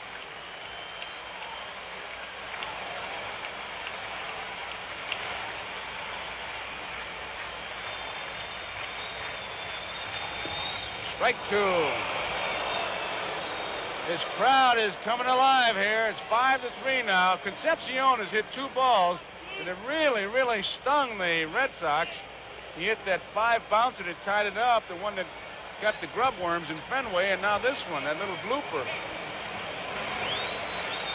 2 strikes to count. Geronimo waiting. Just missed outside. Activity. Burton is the left-hander. Pohl is the right-hander. Corbone's in the on-deck circle, but I'm sure if he gets on, we're going to see somebody come to the plate, a pinch hitter.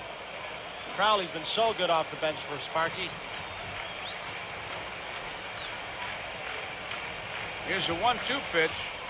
Nice block by Carlton Fisk. 2 balls and 2 strikes. That curveball broke low.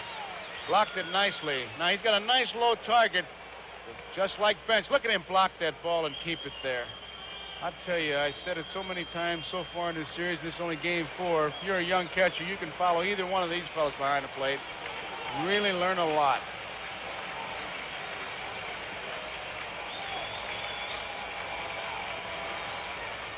Fouled it back. Good fastball. You know, Joe, these 2 guys, you can talk more about catching than I can, obviously. These 2 guys prove that there's more to catching than they're just putting down fingers and throwing to second base. Oh, well, that's the thing. When you go into talk contract, it's working the pitchers, it's blocking balls, it's blocking the plate. There's Concepcion at second base. Tiant. 5-3, Red Sox lead, bottom of the 4th. A little looper down the left field line. Beniquez coming over, can't get it. It gets by him. It'll be extra bases. 2 for Geronimo. He's heading for third. Here's the throw. It is not in time. Joe, I've got to wonder if Juan Beniquez, who looked like he got a good jump, had some trouble with the lights.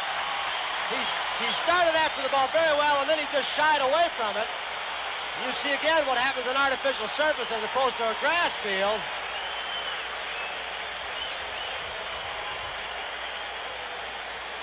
Here's the play on the relay from Burleson to Petrocelli. And I believe we're going to have a pinch hitter now for the Reds. Look at that Cincinnati bench. It's 5-4, and Crowley has come out in the on-deck circle. Concepcion, Foster walking by. Tiant, I tell you, a tough luck pitcher in this inning. He got the first 2 men easily, and then Foster hit a bouncing ball. Doyle came up with it. It was an infield hit. Foster went to second as the ball got past Yastrzemski, an error on Doyle. And then Concepcion, a bloop double. 3 outfielders converged, let it drop, and then Geronimo hit one off his handle down the left field line. And Tiant now faces Crowley. 5-4. And Geronimo will lead. Now time is called. Hey, they're the going to appeal play. it. Safe. They appealed. They had to put the ball back in play by stepping on the pitcher's rubber, then stepping out. And the second base umpire, Satch Davidson, says, It was a good attempt on the part of Boston because Geronimo at second base did stumble as he was watching Beniquez run the ball down.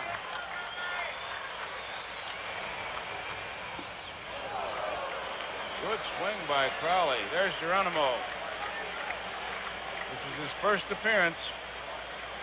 Played in his 1973 series for Baltimore. 0 for 1 as a pinch hitter.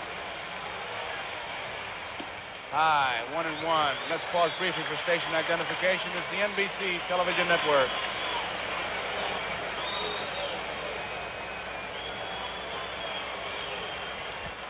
One ball, one strike. Crowley, a pinch hitter for Bourbon.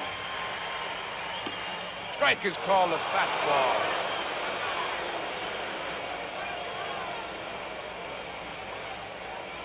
Tiant trying to pitch out of it. Leads by a run. Tying runners at third. Geronimo. Let's see where Fisk spots it. Struck him out. Decoyed inside, went to the outside corner. That ends it. But at the end of 4, it's Boston 5, Cincinnati 4. The preceding announcement was furnished by Major League Baseball. Great shot at this tremendous ballpark here. Riverfront Stadium as Clay Carroll comes on. 7-5. Hard thrower. This guy rears back and pumps, Marty. Sure does, Joe. He's got the basic pitches, fastball, slider, curveball, and set a new record this season for the most appearances ever by a Cincinnati Reds pitcher. Lynn jumps on the first pitch, is an easy out. He broke Nuxie's record, didn't he? Joe Nuxhall? Sure did. Broadcast with you during the regular season, still pitches batting practice almost every day. This is Carroll's 3rd game this series, his 12th in World Series appearances. Enrico Petrocelli, 18.8 home runs, pretty good. Foul ball out of play. Enrico was going for one. He tried to put a little charge into that one.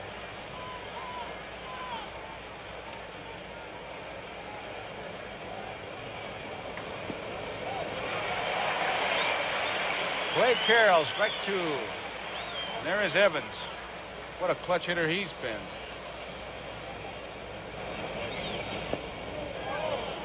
One ball, 2 strikes.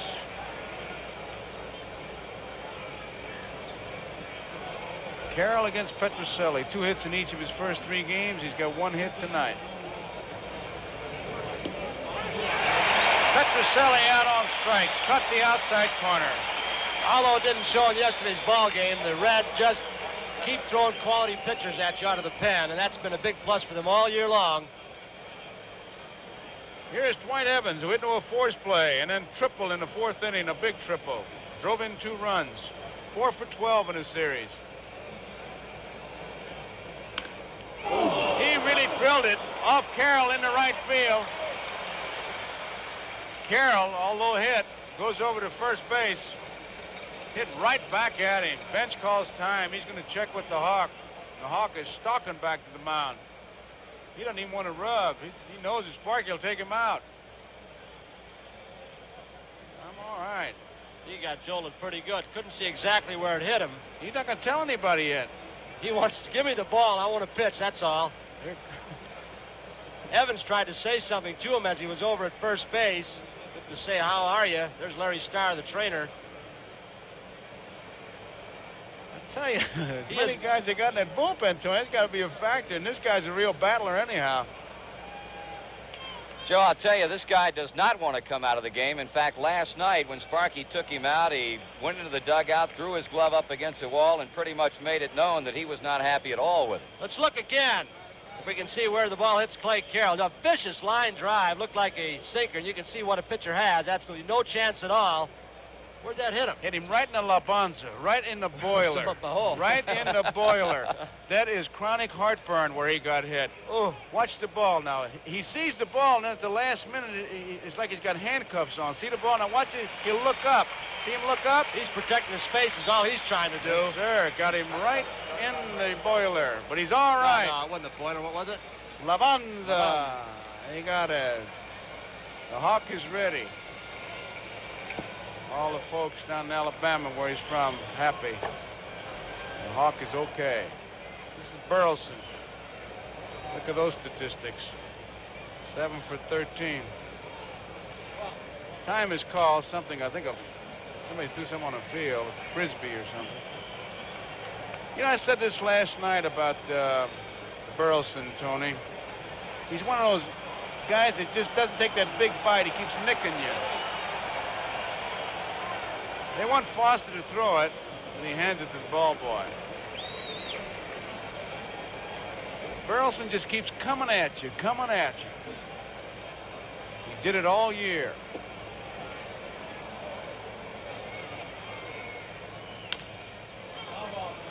One ball, one strike. Burleson reminds me a little bit, as we look at Evans, of a guy who was always one of my favorites. Played with the White Sox, was an MVP one year. They always said of Nellie Fox, didn't have much ability, couldn't run, couldn't throw. All he did was hit 320, 30. All he could do was beat you. He knew how to play the game. That's It's right. very important in this game. It's something, I'll call it instinct, what you want, but sometimes you can't teach it. Fox went on with that ability to win an MVP one year. 59. Zimmer at third base pretty much the same way. 1-1 pitch.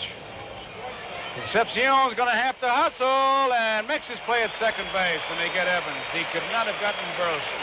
So we'll go to the bottom of the fifth. 5-4 Red Sox over Cincinnati.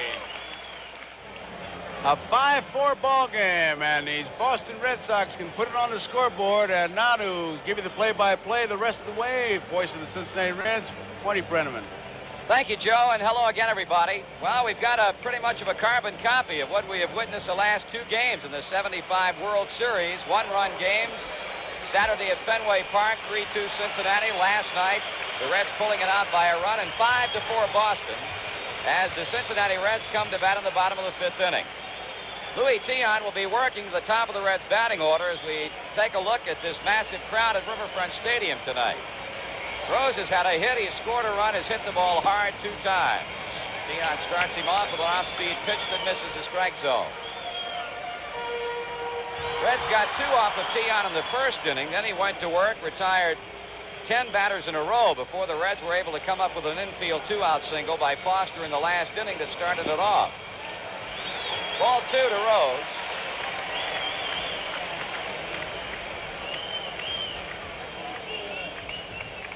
On deck for the Cincinnati Reds is right fielder Ken Griffey.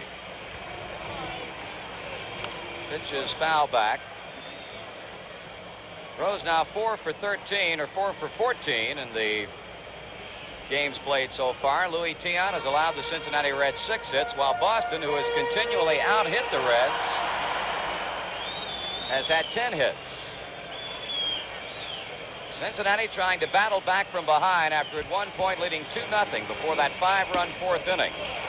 And Tiant a pitch away from walking Pete Rose. Rose checking out third base coach Alex Grammas.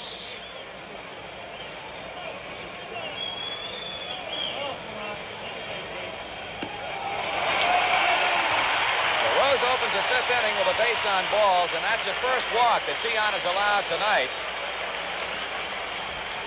Make it walk number 2. Joe Morgan getting a walk in the first inning. Carlton Fisk now going out to the mound to talk with Tiant, as once again manager Darrell Johnson is going to get some activity going in his bullpen. Well, Marty, when this game started, remember you said immediately that we look at the bullpen. We got Pohl and Burton. Burton's a left-hander. You said if Rose got on, that there was something was going to happen. He did break on the very first pitch. Let's see if it happens now. I'd be surprised if it happened again, Joe. I know Sparky made the comment that they did not even expect Rose to go at all in this series. But we'll see. He's on with a leadoff walk, and now Griffey, who has doubled a run across and bounced to the mound in 2 tries.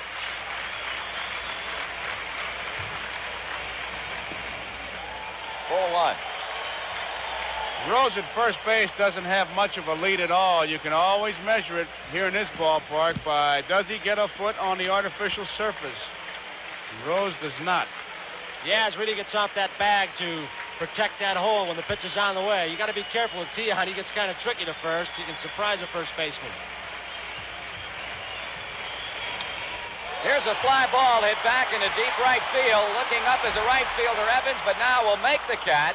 Trying to decoy Pete Rose, it looked like, as he Sure was. took a glance up as if to try and make Rose believe the ball was going to be out of here, and then made the catch. He sure did. Pretty shrewd play, which didn't work. He's trying to make it look, as you said, Marty, like the ball's going out of the park. Thing I like about that, too, Tony, is after he decoyed, he still got himself in position to make that good throw. He's thinking all the time. Here's Joe Morgan with Rose at first, 1 out now. The Reds trailing the Red Sox 5-4 as Cincinnati bats in the bottom of the 5th inning. Dion, perpetual motion out there. Breaking ball is high to Morgan. Rick Burleson, the shortstop for the Red Sox, shading Morgan towards second base. Got a look at the Boston infield defensively. Reds trying to get something going in the 5th inning. Throws a walk, a fly ball deep right by Griffey. And here's the man in Morgan you got to pitch to. Peon right around the plate with that pitch, but Joe not having any of it. It's ball 2. Yastrzemski, with men on first base, has some signals with his pitchers whether or not they're going to throw over. At one time, he used to flap his glove if he wanted to throw, if he thought a man might be going. Again, the short lead by Pete Rose. Peon needs a strike, and he now goes 3 balls and no strike. Louis throwing a lot of pitches in this ball game. Stan Williams, the Boston pitching coach, is on his way to the mound to talk with Tiant, who has already given up a walk to Pete Rose and is 3-0 on Morgan. Marty, earlier in the year, well, as middle of the season on, Tiant had back problems, as everybody knows. He also had a mechanical difficulty that Stan Williams, the pitching coach out there now, spotted on their video corner, their instant replay. He wasn't turning his back quite enough, wasn't getting the velocity, losing his control, so maybe he's picked something up. He's upset. Tiana is upset, and they're staying there with him. They're trying to settle him down. You saw Carlton Fisk kind of pat him. What you try to do in a thing like that is change the mood, whatever it takes to change the mood, because the pitcher remains the same, but if the mood changes, you got the man that you want out there. Pitcher's upset with himself. He's not worth very much. Tiant taking a little bit extra time as Stan Williams has gone back to the Boston dugout. The left-hander Burton, the right-hander Pohl continue throwing as Tiant needing a strike. Offers up the 3-0 pitch. Morgan got the green light, and that's something that you will see Sparky Anderson give him at times, but not nearly so much as Darrell Johnson. Dick Pohl, the right-hander, Jim Burton, the left-hander, throwing for the Red Sox.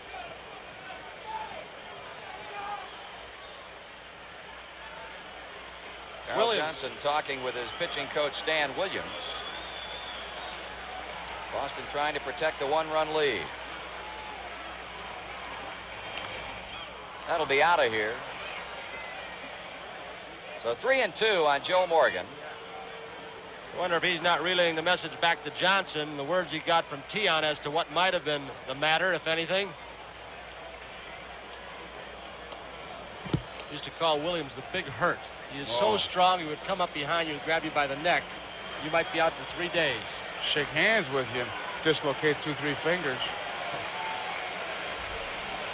So Louis Tiant getting ready to throw a big pitch here. 3-2 the count. Rose breaking, and it's ball 4 high.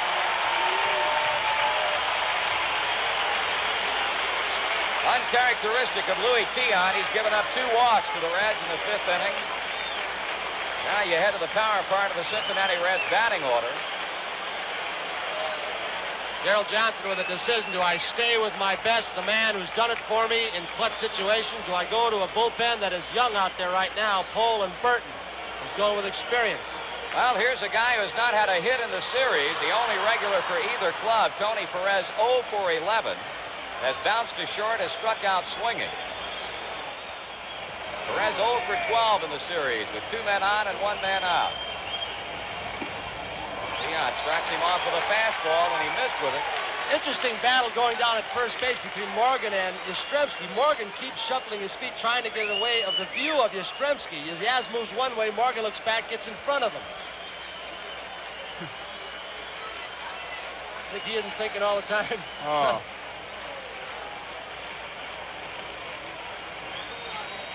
Here's a 1-0 to Perez. Swung on and fouled off to the right. That'll be out of play, and it's 1 ball and 1 strike. You can see Morgan back up, as you said, Tony. But the interesting thing about it is, it would be if Perez were left-handed. And there's Mrs. Perez watching the game with her. She usually brings her 2 little boys with her. I'll tell you, that lovely lady always has a smile on her face.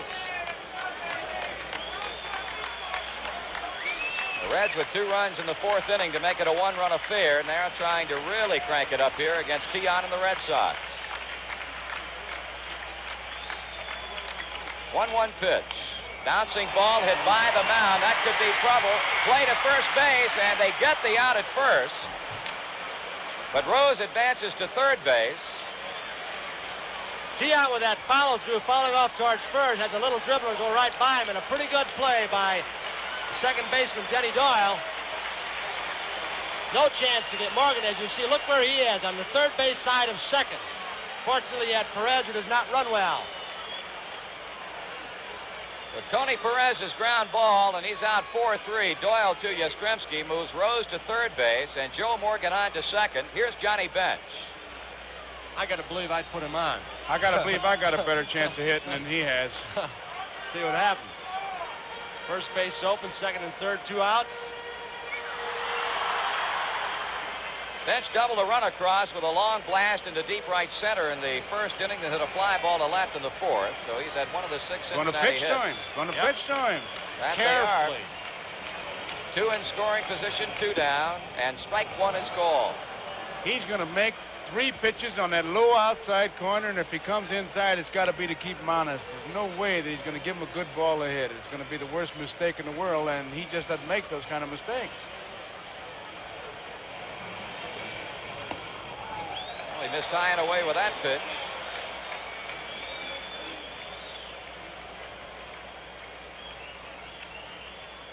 Bench with 3 RBIs in the series.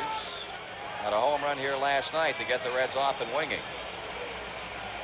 1-1 delivery, high and inside. Joe Tiant unusually wild here in the 5th inning. Petrocelli at third had come in a couple of steps to shout something over to Luis Tiant. Now backing up to his deep position at third base for Johnny Bench.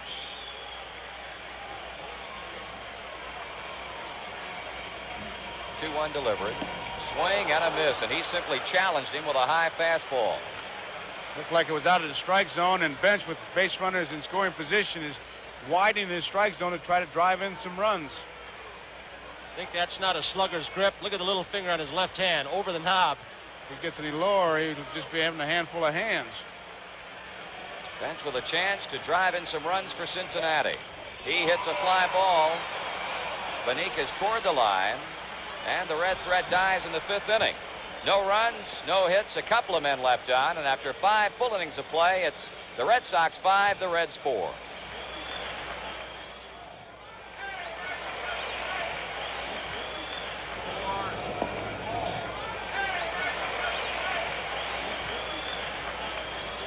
Clay Carroll against Luis Tiant, Boston 6th inning, and Tiant quickly behind 2 strikes to Carroll. Backs him out of there with a breaking ball up and in. Tiant has been on 4 times in the 2 games in which he's pitched. Tonight he has had a walk. He's also singled and scored a run. Strike 3 is called, and plate umpire Dick Stello had to think about that pitch for a moment. That's the 2nd time that he's done that tonight. Louis doesn't like it. It's a curveball that didn't back him out too much. He's on his heels. The speech that he makes here is the speech that all pitchers make as we watch it once again. Yeah, we almost, they say, when I'm hitting, you call it a strike. When I'm pitching, you call it a ball. You've heard it, Tony. Here's a ground ball to third. Rose stumbles, rights himself, and very quickly 2 down for the Red Sox. Here's Pete playing way up in front of the bag in case Benitez had attempted a bunt. Pepper Martin. Pepper Martin. In the chest, off the shoulder. I kind of believe he might want to get away from those seams, too, Tony. He could be a bad hop. Dennis Menke had one of those around the cutout part, the sliding pit. Now Denny Doyle with 2 out. He's hitless tonight and 3 times up, and the first pitch is a ball inside to him. Carroll working his 2nd inning in relief, and he's a 3rd Cincinnati pitcher. Norman Bourbon and now Clay Carroll. 1 ball and 1 strike.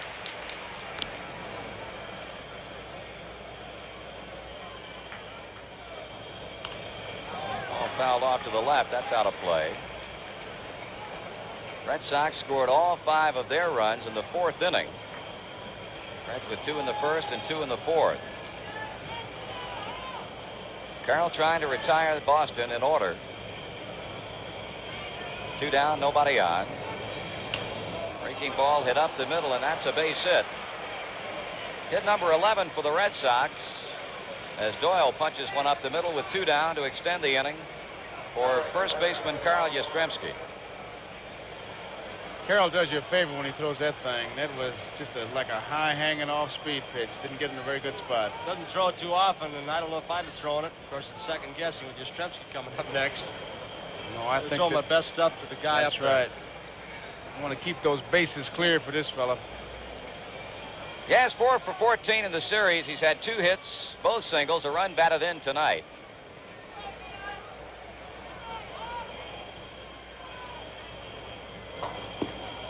Strike call. Reds infield putting somewhat of an overshift on Yastrzemski. Joe Morgan playing deep behind the back white line at second base. Concepcion pulled toward the second base bag and rose well off the line at third. Tony, we talked about Yastrzemski's sock on his left leg having a hole in it. He shifted. It's now on his right leg, and it's on the inside. He's going to snap that slump is what he's going to do. That losing streak. See it? There it is.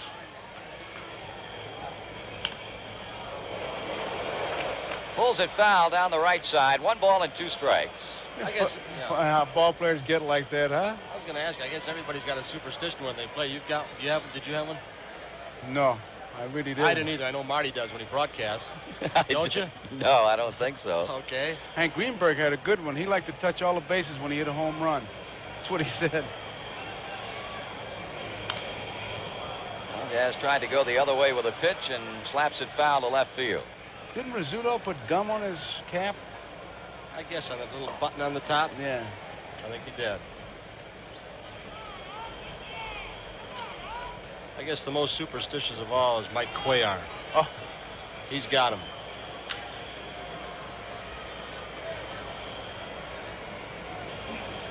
Carroll working. 2 balls and 2 strikes. Talked about the Reds infield defensively. In the outfield, they are giving Yastrzemski a lot of real estate in left center. Geronimo pulled well into the gap in right center field and playing him very deeply. Well, Carroll getting 2 quick outs, but now has run into 2-out difficulty after giving up the base hit to Doyle. He will be throwing 3 and 2 to Carl Yastrzemski. They look like they're trying to force Carl to pull the ball, but that high and inside pitch is a ball that Carl can power to left center field. Did it so well some of his league leading years. Slowly hit ground ball. Perez, he'll shove a line to Carroll, who gets there before Yaz does, and that's all for the Red Sox. 6th inning, no runs, a hit. They leave 1 man on, and after 5.5, it's Boston 5 and Cincinnati 4. Defensive change for the Boston Red Sox. Rick Miller has gone into play left field, a left-hander replacing Juan Benitez. But Darrell Johnson going to his bench in hopes of getting a little bit better defensive work out of that left field spot as Miller replaces Benitez, and George Foster will open up the 6th inning for Cincinnati. 5-4 score, Boston leading as the Red Sox bid to draw even in the 1975 World Series. Foster 1 for 2, had an infield hit that got the Reds rolling in the 4th inning. Scored 2 times off Tian in that inning. And Louis all set to go to work here. Pitch is missing outside and high. Joe, this is the time of the ball game where you've got to wonder with all the pitches Tian has thrown, running the bases, the pressures he's had in clutch situations, if he's going to tire. We'll watch him closely. Rick, fly ball to left center field. There's Freddie Lynn under and makes a catch. And as Foster leads off the 6th with a fly ball, the Reds get further activity underway in their bullpen. Young man who has won the 2 games that Cincinnati has chalked up in this series, Raleigh Eastwick. You know, Tony, watching Tiant work, and just to what you were mentioning before as Eastwick continues to throw about is he tiring, the one thing you can't measure is the man's heart. You just don't know what competitive fires are in there. You go by past reputation. And, brother, you know this guy's got some kind of credentials. One down, 6th inning for Cincinnati. Davey Concepcion, the hitter, he had a fluke double into shallow left center field, hit off the end of the bat in the 4th inning. Drove in a run, shortens up on the bat, and takes a breaking pitch. Marty Allen Roth charts every pitch, and he tells us that Louis Tiant threw 100 pitches in the first 5 innings. That's a lot. Louis getting a new baseball from plate umpire Dick Stello. I thought Concepcion was going to hit it for a minute. It was hard to tell. He was asking for a baseball or come up with a new pitch. Check swing foul, a pitch up and in. He was bailing out on it.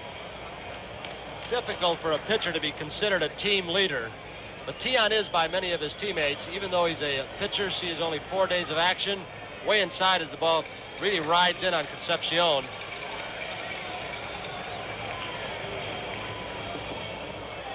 Two balls and 1 strike.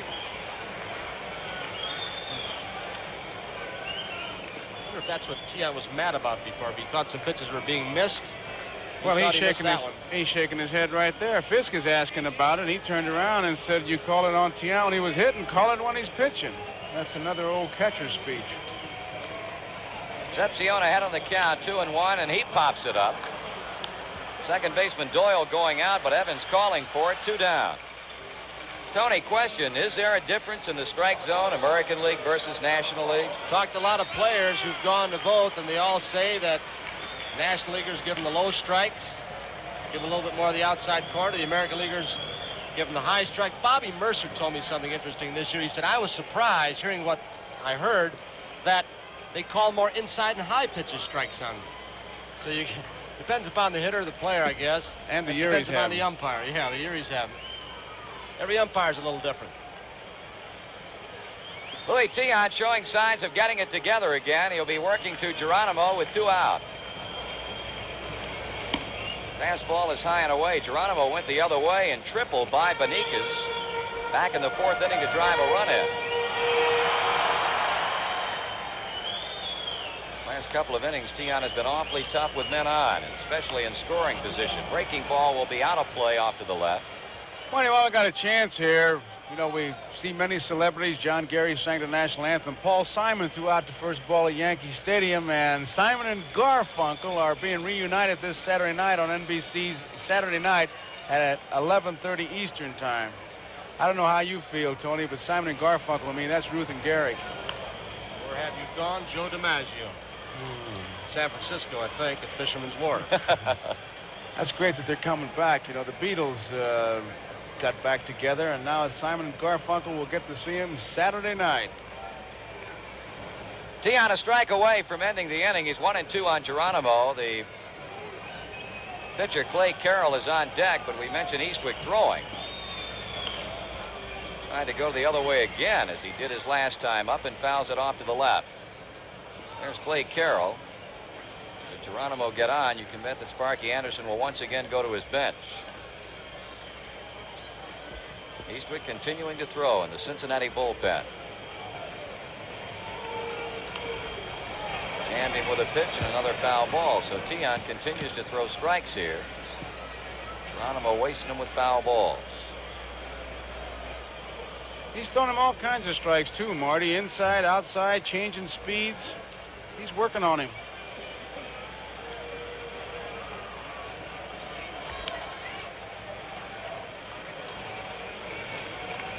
Okay, the 1-2 pitch again. Oh. Swung on, a looper that'll be in for a base hit. That was a high limb. It was that American Legion high roundhouse curve, and he just couldn't let it get by. There's a little bit of a hesitation pitch as Tiant stopped with that front foot. A little bit up, and that's what hurt him. He didn't hit it hard. Had it been down, it had been a ground ball. I don't think you could hear that ball hit the bat. He kind of slung it out there like he hit it off his elbow. That was a banana stalk. Sparky Anderson once again going to his bench. There's Darrell Cheney swinging a bat. He's a left-handed hitter, and well, interesting because Sparky has Danny Dreesen, a most potent hitter on the bench, and a left-handed swinger himself, who obviously is saving for possibly a later time in this game. Probably saving for a man in scoring position. The 2 outs a factor as Stan Williams comes out to, I guess, go over strategy. Cheney, not known as a power hitter, had a big day in Chicago with a big home run, but he's a spray type hitter. Very quick meeting, Stan Williams with Louis Tiant. Cheney hit .219 during the season, a couple of home runs, and had his best RBI year in the big leagues. All with Cincinnati knocking in 26. First appearance for Cheney in this 1975 World Series, and Tiant falls behind to him.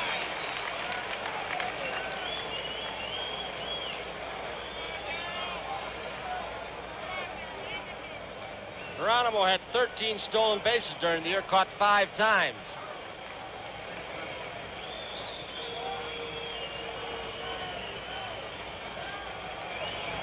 Cheney with a foul back. It's a ball and 1 strike. Diaz has gone now, the last pitch anyway, into that fluttering of the glove routine. He has a sign. He doesn't want to break off towards second base to protect that hole and have Tiant throw over. It's embarrassing. He's getting a pretty good lead, Tony. He's able to get to the artificial surface, but you doubt that he'd be running, although you can't take it for granted. That's a pretty good lead. And watch Yastrzemski. 1 ball, 1 strike, with 2 out and a runner at first base. 2 balls and 1 strike to Darrell Cheney. Joe, I wonder if the number of times he flaps those gloves might have something to do whether he wants it to throw over or not. There's Darrell Johnson. I would hardly think so, because you couldn't ask a pitcher to concentrate so much to count the number of flaps when he's got to get the hitter, Tony. Cheney has been in 2 other World Series for Cincinnati, 70 and 72, looking for his first hit. He's 0 for 8. Tiant draws even at 2 balls and 2 strikes. Louis with a lot of different kinds of fastballs. That one he looked like he sunk on him. Came a little bit 3/4. You'll come over the top. It's a riding fastball. You just don't pick up the ball, as you mentioned earlier, Joe. Seems to be on you quickly. He hides it so well. He just gives you everything. Elbows, kneecaps, fingernails. He's just a tough pitcher.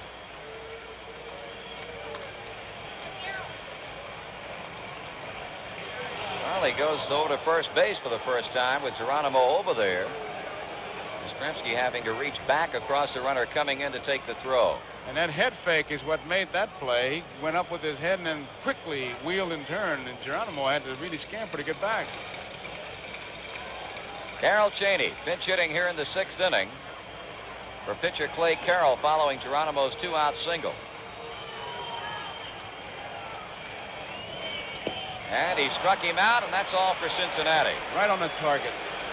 No runs, 1 hit in the inning. No errors with a man left on, and after 6 falls, the Red Sox 5 and the Reds 4. Here's that last strike. Look at Fisk giving the target. Now watch that ball, how close it gets to that target. Boy, he's got great control. That is a tough pitch to handle, low outside. Fisk gives it to him right there, and he hits it. New Cincinnati pitcher is right-hander Raleigh Eastwick, and this is a young man that Sparky Anderson went to many times during the season, and he has carried over that pattern here in the World Series. Right-hander from Haddonfield, New Jersey. Eastwick 5-3 during the season with a .260 earned run average, and as we mentioned earlier, he has already chalked up 2 victories in the series for the Reds and has a chance to become the first relief pitcher ever to win 3 games in one World Series. Tied 3 relief pitchers by winning 2. The others, Jesse Barnes of the Giants in 1921, Hugh Casey of the Dodgers in 1947, and most recently Larry Sherry of the Los Angeles Dodgers in 1959. Carlton Fisk leading off the 7th for Boston, who leads in this game 5-4. Fisk has had a single, a run scored, and 3 times up. Eastwick giving up the game-tying homer to Evans in the 9th inning last night, and then the Reds coming back to win the game. Here's a pop. Tony Perez waiting.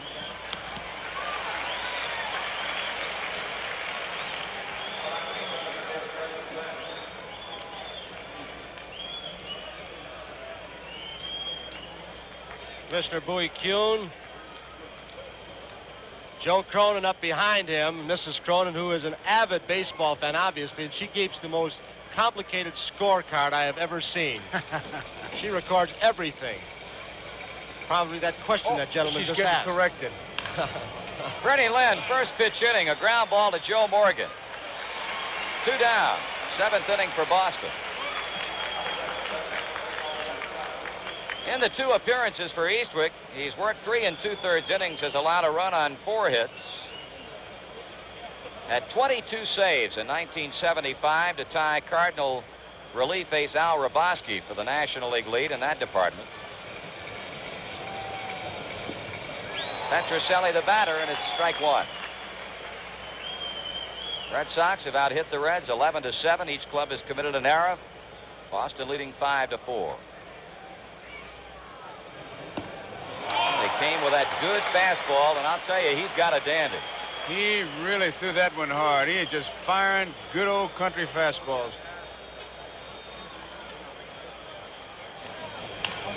Grounded by the mound, but a routine inning for Raleigh Eastwick. He sets down Fish, Glenn, and Petrocelli in order.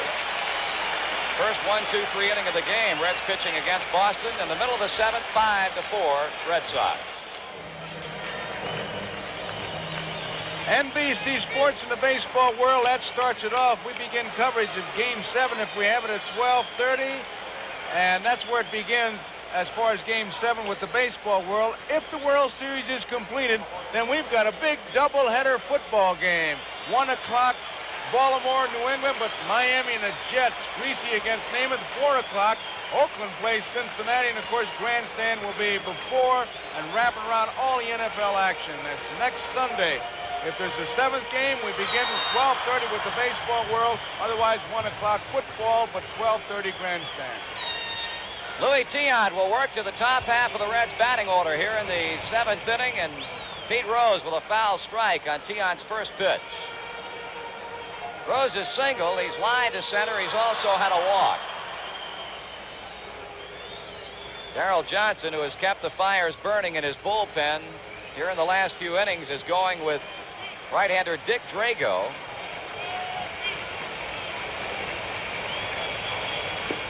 One ball and 1 strike. Rose started to go after the pitch. There's Darrell Johnson. Don Zimmer seated off to his left. Johnny Pesky, his first base coach, to the right. That's Popeye and Needle Nose. It's like a Disney movie, Popeye and Needle Nose. 5-4 the Red Sox. Tiant has been at odds with a plate umpire tonight, Dick Stello, and again it appeared that he was not too pleased with the call on that pitch. And he's getting support from Carlton Fisk. Fisk has been jabbering back there, not turning around, but he's getting his 2 cents worth in. And I tell you, Tiant's been around that plate all night. Can't blame him. Rose trying to get on with what would be the tie and run. He hits a shot, but Denny Doyle right in his tracks, and there's one away. Gritty, that's the word for that guy. Here's Rose. Look how close in Fisk is to him, Joe. He's way up underneath him almost. Really is. Hard. You know, we talk about not being in agreement and all that, but these umpires, you got to tip your hat. All first time in a World Series, and they umpire that ball under tremendous amount of pressure. Kenny Griffey, the batter. 1 out in the 7th inning for Cincinnati, and there's Doyle again getting in on the act. 2 away. Joe, Dick Stello, the man behind home plate, is actually an instructor at an umpire school. He teaches umpires. Joe Morgan has been on twice. He's both times reached with walks. In the 1st inning, also in the 5th. Fly to left field, his only official at-bat. Tony, here's your pet play where Petrocelli guards the line to third, and a lot of room between him and Burleson, and I don't believe that Morgan could hit a ball between him and third. Marty, I'll bet you haven't seen Joe Morgan hit a ball right down the third base line all year long, have you? I can't remember him ever doing it this season, Tony. Now look at the room he's got. If he dribbles one between short and third. He's giving him the left side of the infield. 2 balls and no strikes. That makes it awfully tough on a shortstop, because if there is a ball with Morgan's speed hit to his right, he's getting no help from the third baseman. He's not going to get him. There's no way he can get him. And I can't picture a third baseman having to guard the line if you got your shortstop way over. Well, Morgan content to wait him out. Joe, as you said, Tiant continually right around that plate. He's not missing by much. He's shaking his head. He thought that was a strike. Tiant has walked 3. He has struck out 3.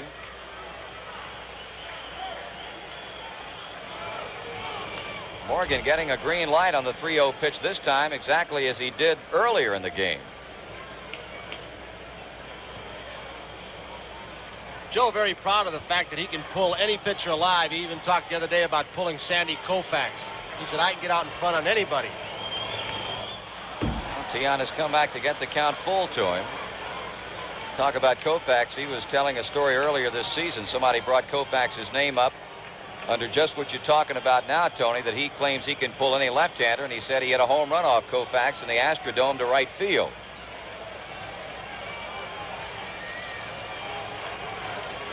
Three-two pitch. He hits one and hit it a ton.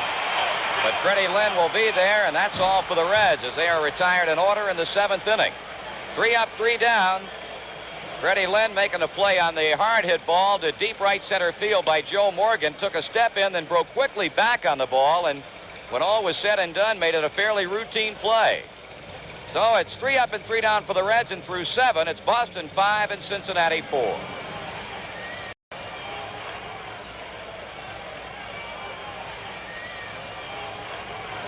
Eighth inning for the Boston Red Sox, who are trying to hang on and claim a 1-run victory over the Cincinnati Reds, and this is the 4th game of the World Series. Dwight Evans, Rick Burleson, and Louis Tiant scheduled batters in the inning. Evans has been a very, very important man to this Red Sox club during the season, and very much so in this World Series. He tonight has knocked in 2 runs with a big triple in that 5-run 4th inning, and an infield hit in the 5th. Eastwick with a 1-0 pitch. Got him going after a pitch down and away. Eastwick doesn't get too fancy when he's got that ball behind him, Tony. He kind of goes in with a pretty much a conventional direct route into the grip as far as getting that ball into the glove. Shows you a lot of it. Yeah, I've never seen him throw an off-speed pitch. He seems to be power all the way. Fastball up. That's some of the men from the bullpen. The redhead is Dick Pohl. He warmed up earlier. Diego Segui to his left. Man with a mustache to the left side of your screen is Dick Drago. We might see him tonight if Tiant falters. And there's Louis. I don't know what he's drinking there. Gatorade or something with quick energy in it. Fountain of youth. 1-2 the count on Evans as he hits one into deep left center field. Geronimo there, 1 down.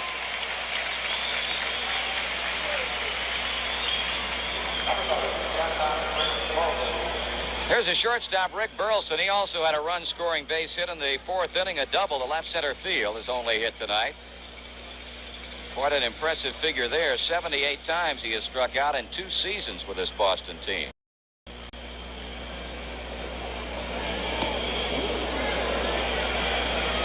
4-1. Burleson uses that little rubber donut type device in his bat. Some of the players use it who choke up on the bat as he does to give it better grip. Closed his eyes. Well, he thought he was going to get hit by that. He thought ball. he was going to get that. Sure did. Whoop. Hans Zimmer leaving the artificial turf on that shot to third. 1 ball and 1 strike. Popeye. Cincinnati native. There's a fellow knows what it is to get hit. Oof.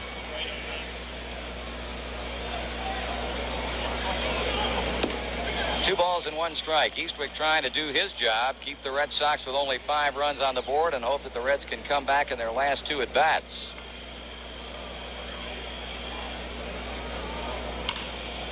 Rose glove side. 2 down.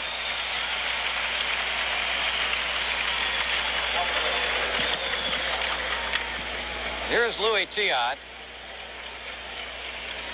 I'll tell you, they have to respect this guy here at Riverfront Stadium. He put on quite a show at Fenway Park at home Saturday, and, well, he's pitched a battling type of game. There's a Boston Red Sox contingent led by Louis' wife. She still had that horn or whatever's going. Talked to a fan that sat near that section, Joe, last night, and they said she was going with it full tilt from beginning until end. Grounded by the mound as Eastwick tried to come up with it with his bare hand. Concepcion makes a play. Well, the Red Sox are up and down in order for the second consecutive inning against right-hander Raleigh Eastwick. And after 7 1/2, it remains the Red Sox 5, the Reds 4. Well, tomorrow night, 8 o'clock, World Series game number 5. And the baseball world will have Max Patkin. Now, I guess you could certainly, he's inherited from Al Schacht, the clown prince of baseball. We'll have Max Patkin on tomorrow night, baseball world, in game 5. And then Saturday, should this game, well, 12:30 is the starting time. I think the best thing to do is at 12:30, flip your dial to NBC on the weekends, and you're going to have yourself a big sports afternoon. If Game 7 is around, you're going to have the World Series in football. And if the World Series is over, you're going to have a doubleheader football schedule. And check your local listings. Got some great games up. Greasy against Namath is one of them. And Oakland, what happened to them? Against Cincinnati. So flip it to NBC, and you'll be right there. Well, there's a bit of encouragement for Louis Tiant, a sign hanging off the facing of the second deck in left center. Time running out for the Cincinnati Reds in this game. Tony Perez opening up the 8th inning, still looking for his first hit. Strike one call. He's 0 for 13. Perez hoping that 13 number proves to be good luck right now.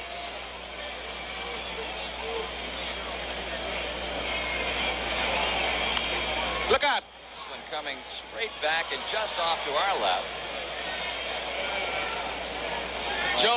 Joe didn't have time that time to use his formula, which you have not yet heard, but you're going to right now. Catching pop fouls.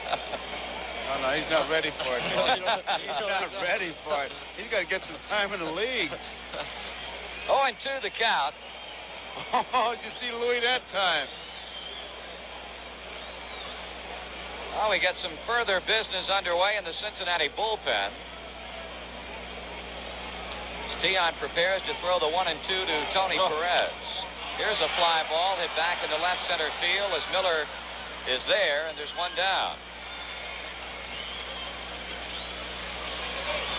He dipped on this one. Just watch his head. Now, if you're concentrating on the man's eyes, watch what happens. He's looking at you. Down he goes. Around he goes into left center field, and here he comes. He's amazing, amazing. Johnny Bench with 1 out. Doubled and 3 times up, has hit fly balls twice to left field.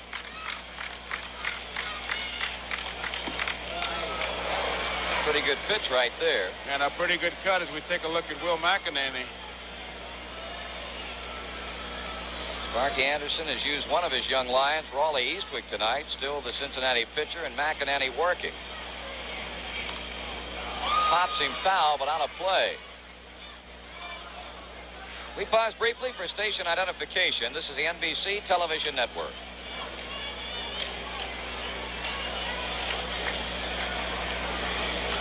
Tiant has given the Reds only 1 hit over the last 3 1/3 innings at the single by Geronimo in the 6th inning. Throwing nothing but strikes over the last couple of innings, and he has struck out Johnny Bench. He still had a pretty good fastball left in the arm over the top of the bench. That was a good fastball, Joe. Yes, it was, and the one he threw before him, he even just matched strength against strength. Bench had a good cut, didn't connect, and he came right back, came from over the top and challenged him. I go back to what I said earlier, Tony. I tell you, when you look, if you could look inside a man, you would have a pretty good yardstick.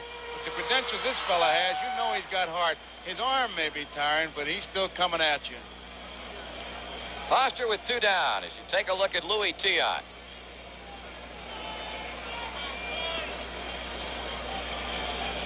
He's had 1 infield hit. And as per habit, Foster taking a lot of time getting into the batter's box. He's ready, so too is Tiant. There's one single man, I think, fellas, who kept Boston ahead of Baltimore down through the pressure-packed situation. It's the guy on the mound right there. He gave them some super ball games, and the first game of this series also a shutout. Strike is called. I'll tell you, the way he's pitched against Cincinnati, I think Darrell Johnson would probably like to be able to throw him out there every day. If it goes 7, you know who's going to be on the mound for the Red Sox. You're looking at him.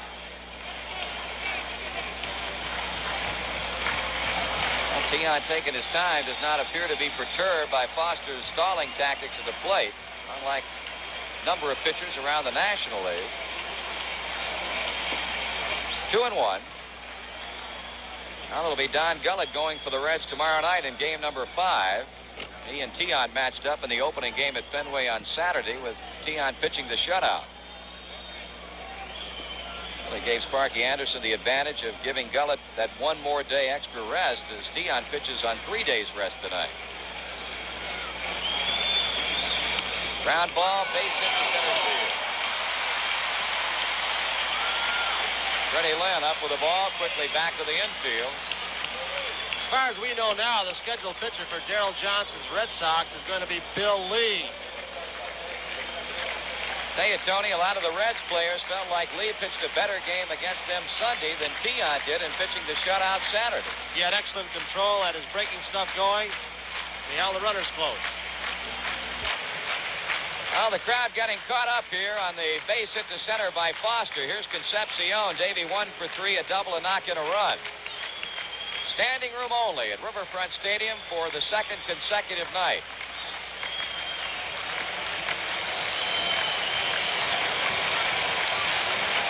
Reds now with 8 hits. Boston has had 11. Nobody has scored since the Reds struck for a pair in the 4th inning.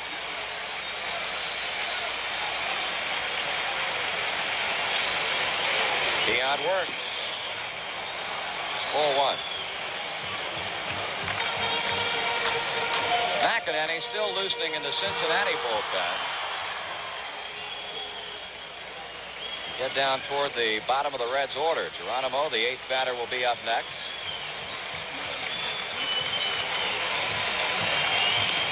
Here's a fly ball. That's got a chance. Nope. The right fielder Evans quickly over to make the play, and Concepcion and the Reds are retired in inning number 8. No runs, a hit, 1 left. And as we go to the ninth, Boston 5, Cincinnati 4. The preceding announcement was furnished by Major League Baseball. We're in the 9th inning. Eastwick will be pitching to Rick Miller, who makes his first appearance at the plate in this World Series. Miller coming on in the bottom of the 6th inning as a defensive replacement for Juan Benitez in left. Boston 5, Cincinnati 4. Possibility looms of a 3rd straight 1-run game among the 4 that we've had so far. Miller, 194, a batting average during the year. No homers, 15 RBIs. He's a brother-in-law of Carlton Fisk. Call strike. Miller married to Fisk's sister Janet. Saying a lot, but some consider Miller the best outfielder on this club when you figure Lynn and Evans when Yastrzemski plays out there. Also, he might be the best base runner. Ollie Eastwick. Ball is fouled away. It's 2 strikes. 7 straight Boston batters have gone down. Eastwick has retired 6 in a row.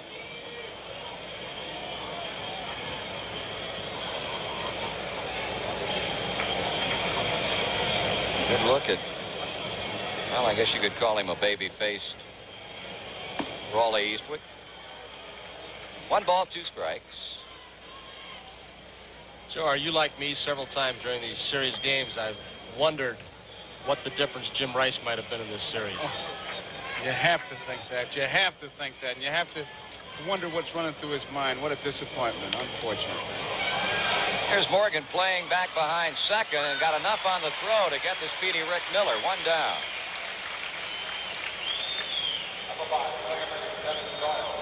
So Eastwick continues to roll along as he gets Miller on a bouncing ball to the Reds Gold Glove second baseman Joe Morgan. Marty, is Eastwick the youngster? I may have him mixed up. Who was quoted saying he doesn't get nervous, but he's got a brother who does all the worrying? He's the one, Joe. He's got a twin brother. And he's the worrier, the yes, twin brother. Not Raleigh. He said that ground ball to second, said he has never, ever been worried in athletic competition, ever. And he is most emphatic about it. So when he wants to worry, he calls his brother. Gets him on the telephone. Designated worrier. The DW. The old DW. The old basic DW. Here's a veteran, Carl Yastrzemski, with 2 out, 4 for 15. 2 hits tonight, including a base hit that knocked in a run. Red Sox bunched him 5 runs, all of their runs, in 1 inning, and had 6 of their 11 hits in that 4th. Carlton Fisk is on deck.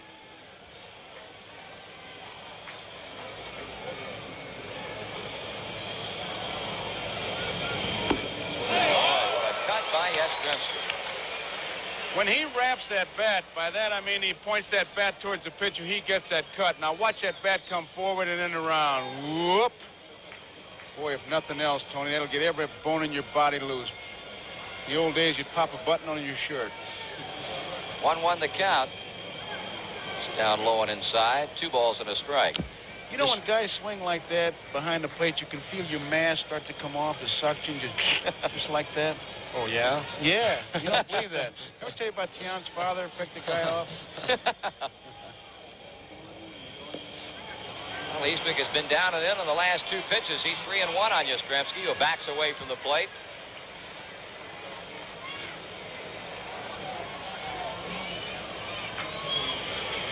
Talk about concentration at the bat. One of the great assets any hitter can have. Watch Yastrzemski's concentration. Bouncing ball foul back of the plate. It's 3 balls and 2 strikes. He has had some different kinds of years. 40 home run years, league leading years. This year he suffered from the All-Star game on, hit almost 200, but it was due to a bad shoulder. But when it counted, come September, he got some big hits, and we saw the great plays he made earlier in this series. Stays alive with a foul back. We look ahead to the bottom of the 9th for Cincinnati. Geronimo to lead it off, then a pinch hitter for Eastwick, and back to the top for Pete Rose. Talk about the All-Star game, Tony. How about that home run he hit in it? I thought he's the MVP. He got the team back in. I'm glad he's Polish. You're probably... No, I'm happy he is. I know he is. He's on with a walk.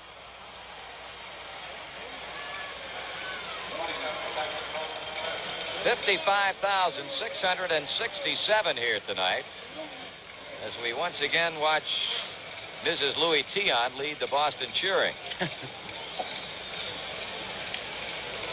Louis doing some thinking on the bench right now. He knows who the hitters coming up are.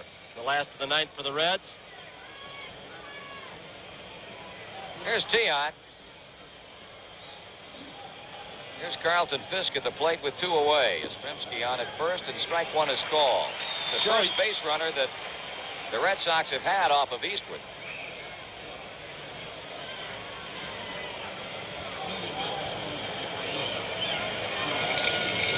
Fisk has singled in 4 times. Towering fly ball. Concepcion calling for it. Foster behind. David has it, and that's the inning. No runs in the 9th for the Red Sox. No hits. No errors. A man left. 5-4 Boston after 8.5. Louis Tiant 3 outs away from picking up his 2nd World Series victory of 75 as Sparky Anderson goes to pacing in the Reds dugout.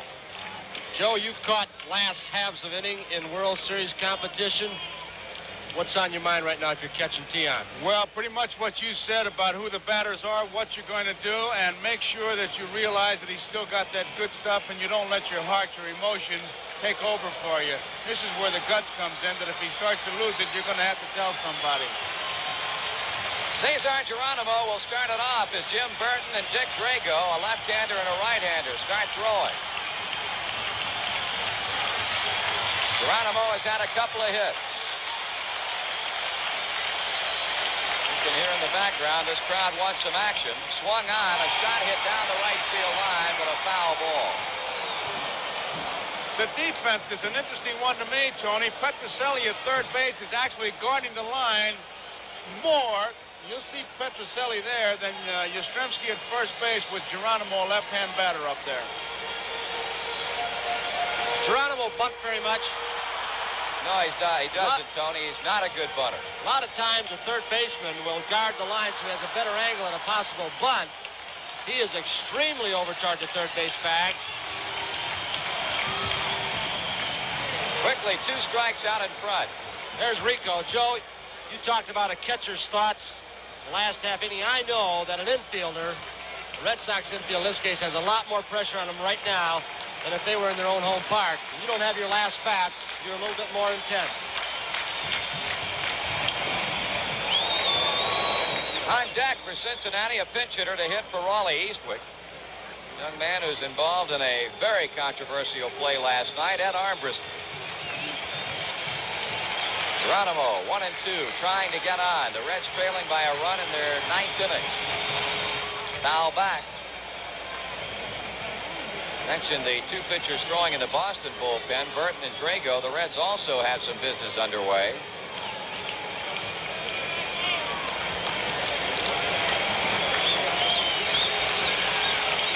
It looked almost like he was saying his lips are moving fastball. Here's a pitch. 2 balls and 2 Did strikes. you see that? Yeah. At close up, he looked like his lips said fastball. He had his thoughts go right to his mouth. He doesn't want to go to 3-2, I'll tell you. He wants it to happen right here on 2-2.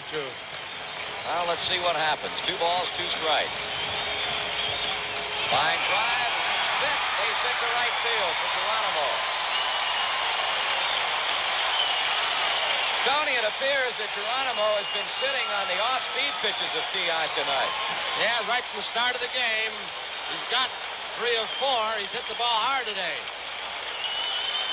So there's a tie and run, the Cincinnati Reds dugout. Here's a man who put down the bunt that created the controversy last night. Ed Armbrister, little used during the regular season by Sparky Anderson. He's a rookie. Fine runner. And a pretty good runner over at first base in Geronimo. Oh, it begins to get a bit loud at Riverfront Stadium.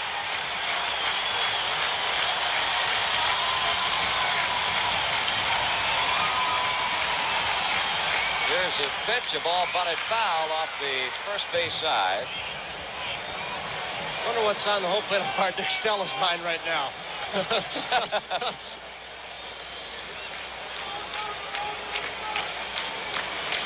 Here's Dick Stello. A young crew of umpires, all in their first World Series, and things are really magnified, whether you're playing or umpiring, this stage of the season. Armbrister took a long look down to third base coach Alex Kramer. Petrocelli creeping in from third base. Geronimo at first.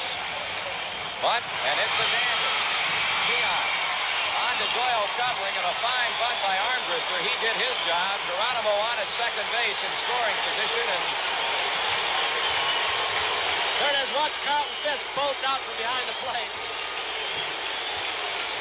He has been an excellent bunter all year long, bunting at the proper place. As Yastrzemski had a hold the runner, Rico would have had a better shot, and Armbrister knew it bunted perfectly. it'll bring up Pete Rose with a chance to drive in the tie and run.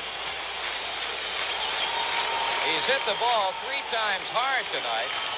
Once for a base hit in the first inning. Marty, you've got to think once again of the late inning comebacks that Cincinnati has had all year long. Tiant taking a little bit extra time as he goes to rubbing up the baseball. Will give us a chance to send along our thanks to our statistician Alan Roth, our production stage manager Jim O'Gorman, and our field supervisor Huey McDermott. 1 man out. Runner at second base as Geronimo takes his lead.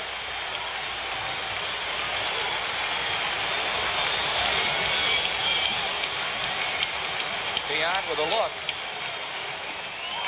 4-1. Talk about your competitors, boy. You got 2 of them going head-to-head right here. That you have, and you know that in that computer mind of Tiant's, he knows what Rose hit every time he's been up there.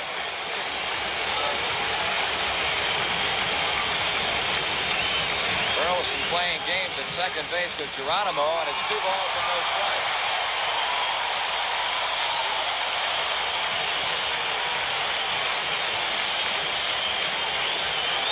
Tiant, calm, cool, and collected. Stan Williams, the Boston pitching coach. 5-4 Red Sox, 9th inning. Rose looking for a pitch to hit at. He changed speeds on Rose. This time, nothing but fastballs. Fastballs, fastballs. Now, Rose is taking a good look at Grammas. Morgan was turned loose. What do you do in this spot? Would you turn him loose, Joe? I think I would, yes. But I'd make sure he'd pick a pitch because he's got the tying run over there at second base. It depends on him if he doesn't get over anxious. You got to know your players.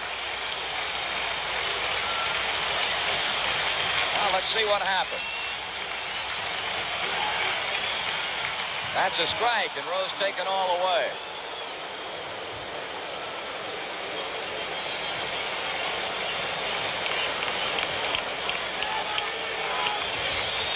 He must be nearing the 200 mark in pitches thrown. He's got to be a tired man, but Joe, you said it so well earlier. What's inside that man? Now we've seen it. We all know what's inside him. 1 out, 1 on, 3 and 1 on Pete Rose. Geronimo out at second base. Burleson continuing to play games with him. And there's ball 4. Darrell goes with percentages. He's going with Burton, a youngster. But I'd hate to have, well, I'd like to have the experience of Tian out there. Talk about things pulling in different directions. Which way is Darrell going to go? Well, Darrell is talking to him, and I'm sure the way he gives him the answers is going to decide it. He's going to leave him in. Going with his best, even though he might be tired. Burton and Drago. Drago the right-hander. So the decision has been made by the man who makes them for the Boston Red Sox, Darrell Johnson. Tian will remain in. And the hitter for Cincinnati will be Ken Griffey. Griffey strolls plateward. He has had a hit, a double, in the first inning to knock home a run in 4 times. Geronimo began the inning with a base hit, Armbruster with a sacrifice, and Rose with a base on ball.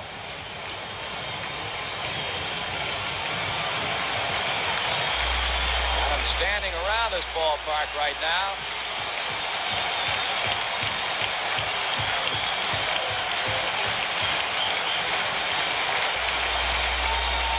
Louis Tiant, Ken Griffey. Tying run at second. Go ahead, run at first. Ball 1. Speed at second, great speed at the plate, and at first base, and Pete Rose, a guy who can really bust you up if there's a double play attempt. He'll get a good break off the bag, as Yastrzemski's not holding him on. We've been on first and second. Reds threatening in inning number 9.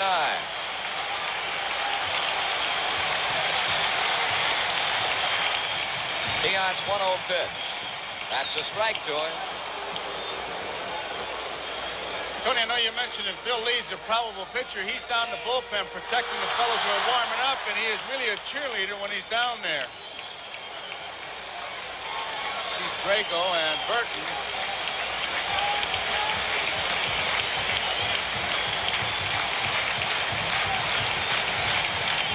One ball, one strike. Ken Griffey. Louis Tiant. Up high, ball 2, 2 and 1. Fisk, as you saw, motioning that he was letting that ball loose high, not following through. Just little reminders to try to pull his veteran right-hander through. He is battling. He's got a battle on his hands.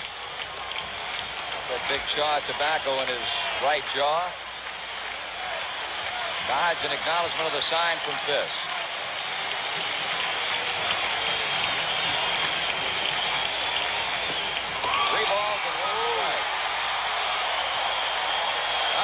Most important pitch of this game about to be delivered. He loses Griffey. He'll have the bases loaded. The winning run in scoring position, and Morgan at the plate.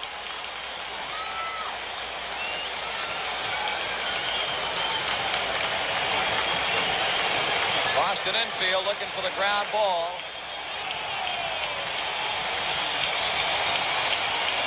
Here comes a 3-1 pitch to Ken Griffey.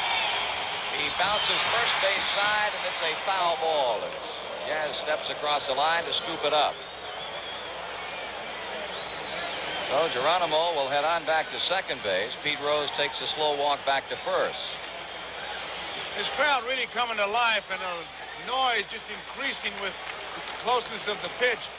And yet the concentration, I'm sure, of all the ball players out on that field might as well be playing in the middle of a desert. Look at Sparky. Griffey's going to make Tian wait just a moment before moving back into the batter's box.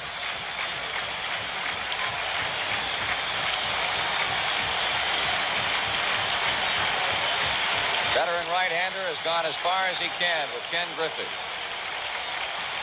Geronimo, thinking that ball was going to be in there, missed an opportunity to tag and move to third base as the second out is recorded. That's the kind of play you want to tag up on, because if it does go over his head, you're going to get third and you're going to score off the wall. His speed, he'll walk And if in. he's on third, you got some chances. With Morgan up, a wild pitch, a balk, a lot of things can happen if you're on third. It's just more pressure for the defense. Here's a man who has not had a good World Series.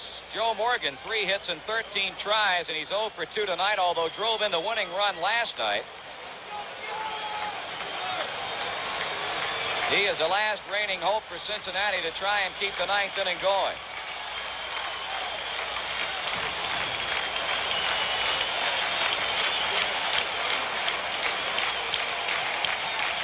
Tiant delivers.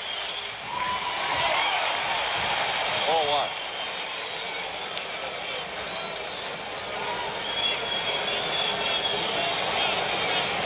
Geronimo at second base. Pete Rose at first. Single and a walk got him there. Freddie Lynn with some kind of play on Ken Griffey.